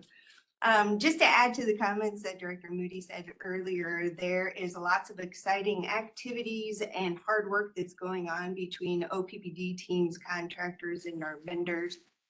At both sites, they're progressing through construction and moving more to focusing on commissioning. Some of the milestones here at Sandy Bear Lake Station is, since the slide was printed, MUD has purged their gas lines, so they vented the lines of air and backfill with natural gas. Later at the end of the month, we will be energizing the transformer between the production facility and the substation, and then conducting the balance of the training for the plant operations to OPPD teams. You can go to the next slide. So for Turtle Creek Station, much of the same activities progressing through construction, focusing on commissioning. A key milestone here that happened on May 30th, one of the two transformers has already been energized between the production facility and the substation. And then as you saw on the prior slide, and then on this one, both sites are in the process of scheduling fuel delivery. So that's exciting because it signals that the plants are really coming together, but there's additional emphasis being given to safety. We already have some stringent sign in, sign out processes so that we can make sure we know who is on the sites. And they are given an update of any safety features or items that happen there that they need to be aware of. Sorry, I just lost my train of thought. And so because there's components that are becoming energized, and then of course, as fuel comes on, it just has more hazards is what I was trying to think of, sorry. So as construction work comes to a conclusion, then we continue to ramp up the final activities, focusing on commissioning with the attention to quality and operations. And that's a lot of coordination between the OPPD teams and the vendors. And we really want to make sure in this portion of the project that all components are installed correctly and that they're functioning as expected. And then that will carry us through the end of the projects. Any questions on here? We touched earlier in the chair's update about the logistic complications with the contractor here. Are there any, I mean, Craig, I think you highlighted the percentage completion. Any additional details on, you said preparation for energizing the transformer. I mean, we are very, very close on the construction aspects. Right. So we view the potential risk to the project success as limited, but not zero. Is that about right? So I don't know if Help me understand that. I'll cut to the chase. We have risk. There's always risk, and it's less now than it was a month ago, just because there's a lot more completion, but there's always risk. We'll be working with the company and their bankruptcy proceedings and making sure that we're looking at our contract, making sure that they are paying their subcontractors so that the work continues to move forward. But you could be 99% complete, and that last percent, if we're stopped, we're stopped. So there is always risk. I don't want to minimize that. The date for energization has been moved out towards later in the year. Now we're talking Q4 of this year, not Q3. So there is a slowdown, there is risk. We're mitigating it as much as we can. I think we've engaged with the company and we've had good discussions. But I don't want to minimize the fact that there is risk. And it's usually these last mile, it's the hardest. It's make sure that everything is working appropriately. And you could have a lot of work completed, and then if you find out that there were errors, you have to go back and redo and that type of work. You will only find that out as you start testing systems. Yeah. And I guess we've had staff on site though for months and months and months though, systematically going through systems to the best they can, reviewing specs, highlighting concerns that they've had. So that's been ongoing for a while to try to limit the amount of unexpected items that could be at the end of the project. So my teams have been on site, spending a lot of effort in this space, which will pay off at the end. But as you go through commissioning, you'll see other things that you can't just see visually, right? You'll test things, you'll walk through that. And hopefully we've caught most of the concerns, but there may be some additional learning as you walk through this, just like any new facility, that's common in that space. And I'm sure it will come as no surprise that my interest here is this is a stage gate for the successful refueling and retirement at North Omaha Station, on which we have had to make an adjustment in the past, and we've talked about it a number of times. And my focus on that aspect of the follow-on project is just as sharp as ever, and I appreciate the fact that we are continuing to work toward Q4, energizing here, commission and energizing here, so that we can get to the next steps there, because successfully completing what is now the third promise that we've made on that project is absolutely critical to me. So I appreciate the focus of the implications of when we get to the end here, what that means for the following projects. Thanks. Right, we're actively tracking all the lessons learned that we are finding with Standyberry and Turtle Creek so that we can use that in the future projects as well. And I'll pass this on to Joe Lane for solar.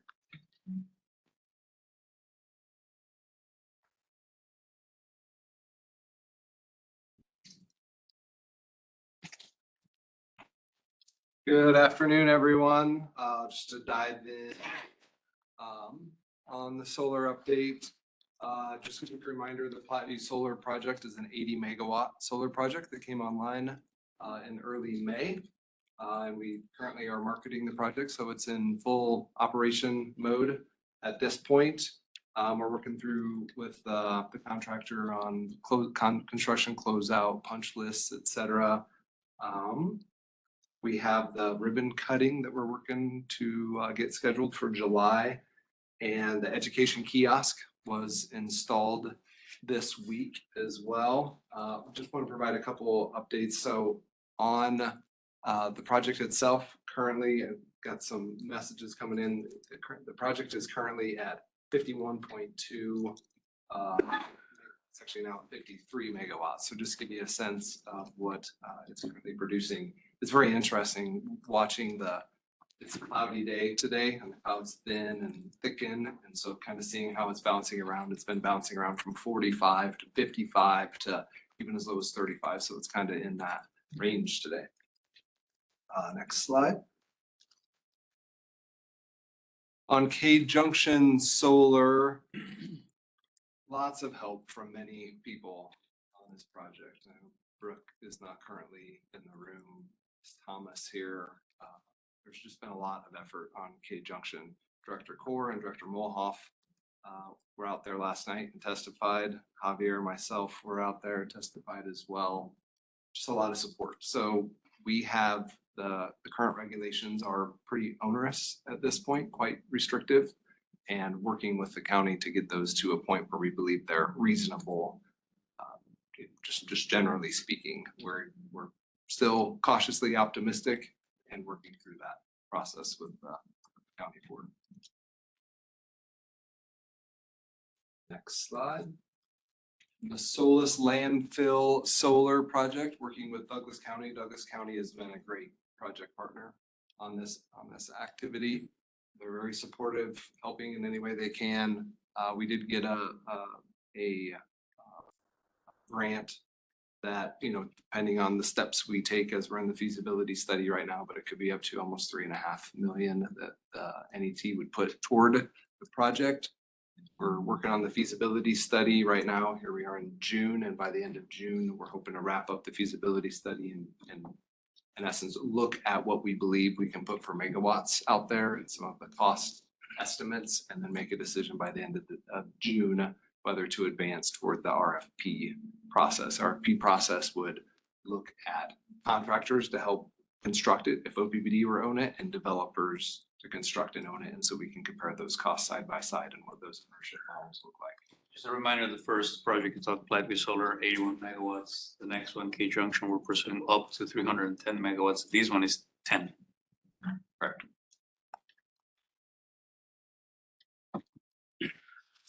Next slide, energy storage update.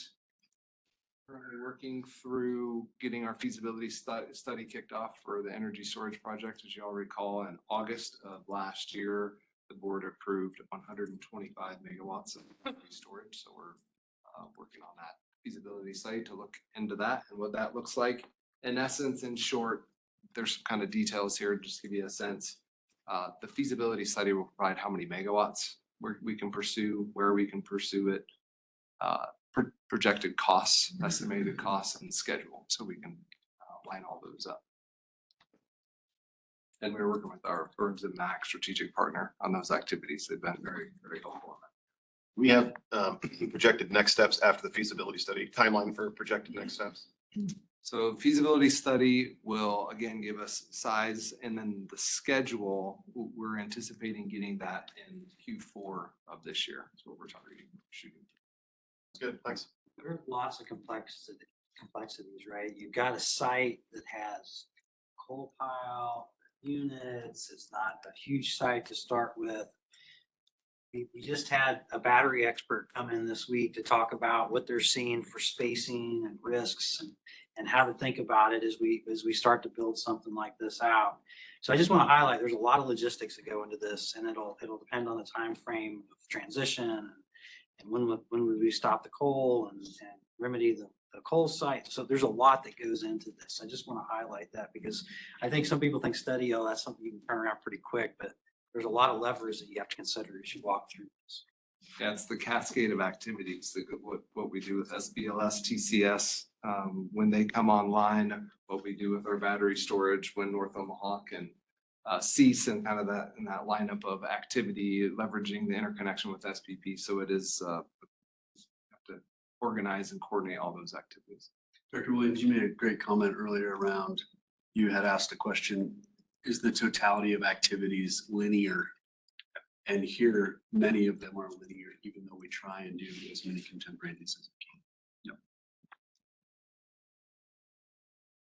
Next slide, we'll dive into our current activities with dual fuel combustion turbines. Just a quick walk down memory lane. I'll recall we approved, worked with the board to advance 900 megawatts. We have Siemens contract that we put into place in January of this year. So that's under in process. Siemens is actively working on constructing those turbines. We're walking down an RFQ process right now, our request for qualifications with the EPC contractors, the engineer, procure, construct contractors to determine which ones are qualified. And from that, we'll determine a list of which ones we believe can come in and give us good contractual contractor services for these turbines at the sites that we've worked with the board on. And at the end of June, our intent is to get that in a moment, but release the RFP and get into those processes as well. In March of this year, if you all recall, we came to the board to approve an OPSA, an operating plant supply service agreement. That was just executed on Friday. So thank you all for your help and assistance with that. We have that lined up with Siemens, and it will encapsulate these 11 turbines here, Frederick County Station 3, TCS 1 through 3, and Cass County 1 through 5. That's a very big step in ensuring that our portfolio, we have parts, maintenance, support, et cetera, for that full portfolio. Next slide.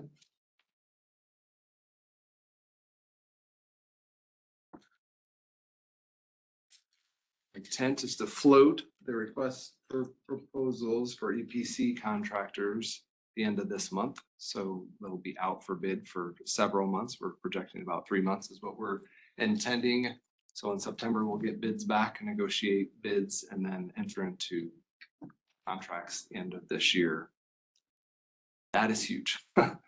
Having the turbines contracted, which have these massive lead times right now, and getting a contractor on board and committed and contractual responsibility to construct these turbines in the timelines that we're looking for. When we get to the end of this year, there's always risks. You know, here we are in construction with TCS and SBLS currently, but a big lump of getting these counterparties on board to advance these assets will be by the end of this year. Just a quick reminder, the board has already authorized us to do this. And as we share with the board, our intention is to brief the board. And some of it may have to be in closed session, depending on where we are with the negotiations, et cetera. But there will be a briefing when we award the EPC, not requesting action, but important to fulfill our commitments. It will keep you informed, bring you along with us through the process. I think that's it. Brad, do you have? Great. That's it. Absolutely any questions? And thank you all for, I must say, the board's support with these activities, the structure you allowed us to put into place to advance these projects have been just extremely helpful. There's so many steps and us working with the board on the pieces and parts without having come back to the board for approval. Every step is allowed us to move forward in a efficient manner, high quality. It's just been very, very helpful. Thank you. Great. Thanks very much for the update. That was the last item. Oh, I'm sorry. We do have opportunity for public comment on items of district business for the updated policy here. Something script on that. Before we adjourn, we will take comments from the public on items of district business. Comments made by all parties during the meeting are part of the official public record. We will take comments in the room first and then via WebEx. For in-person attendees, if you wish to make a comment, I will call you to the podium one at a time. Please state your name and address and the name of any organization or person you represent. Each individual will be allotted 3 minutes per matter pending. Do we have anyone here in person? No. Okay, great. For WebEx attendees, if you wish to make a comment, please send the meeting host a message and use the chat feature or utilize the hand raise feature. Detailed instructions can be found on the OPPD website, the link shown on the screen. When I call on a member of the public to speak, please affirm that we can hear you before commencing your comments. Please state your name, address, name of any organization or person you represent. Each individual will be allotted 3 minutes per matter pending. To assist you, we will use the timer on screen and signal when you have 30 seconds remaining, as well as when time is up. If you've written material, please email them to corporatesecretary@oppd.com. They will be received on our behalf. For all attendees, please direct your comments to me. I will either respond to you directly or defer response to another board member or officer of the district. Board values and welcomes civil, respectful, clear, and concise communication from the public. During public comments, speakers should refrain from repetitious, profane, and irrelevant comments. Speakers shall refrain from pulling the board, as such vote is not on the agenda and is prohibited by law. Ms. Lane, do we have any members of the public who would like to comment on items of district business online? Yes, David Corbin. Great.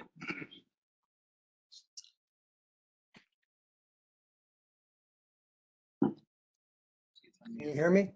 Yes, we can. Please go ahead. David Corbin, 1002 North 49th Street, representing the Nebraska Sierra Club. I appreciate all the work on SD7 and all the conversation that went around it. And some things that I thought were omitted that I would hope that they would be discussed in the future is, LES has set their goal for net zero carbon by 2040, and they tied it to the climate action plan for Lincoln. In all the discussion today, there's no mention of the Omaha climate action plan or the Nebraska climate action plan, and I would hope that that would enter into the discussion. Related to the discussion about environmental justice, that also fits into the state and Omaha climate action plan because of the Justice 40. And I know that you talked about helping people to make their payments and making it easier as a justice issue. Well, there are many other justice issues. And you also mentioned working with the Solar for All grant, which also has a Justice 40 component to it.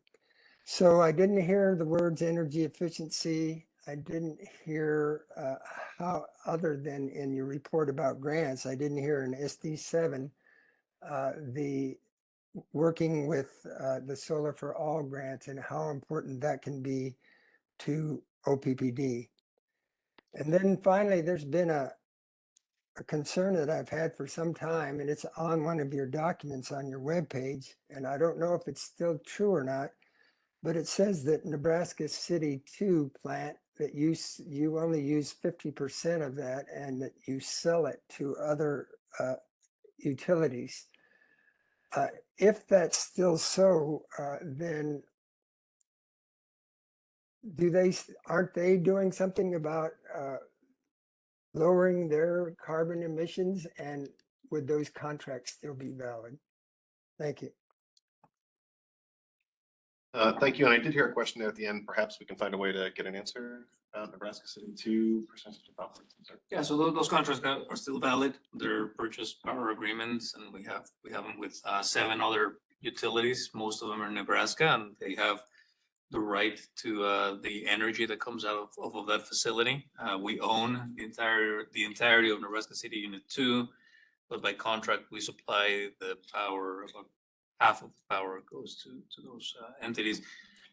Some of them have some of them have goals and those goals are different. But regardless of those goals that they're set by their boards, their governing entities, the contract is there. We have the contractual obligation to continue to provide that to those participants.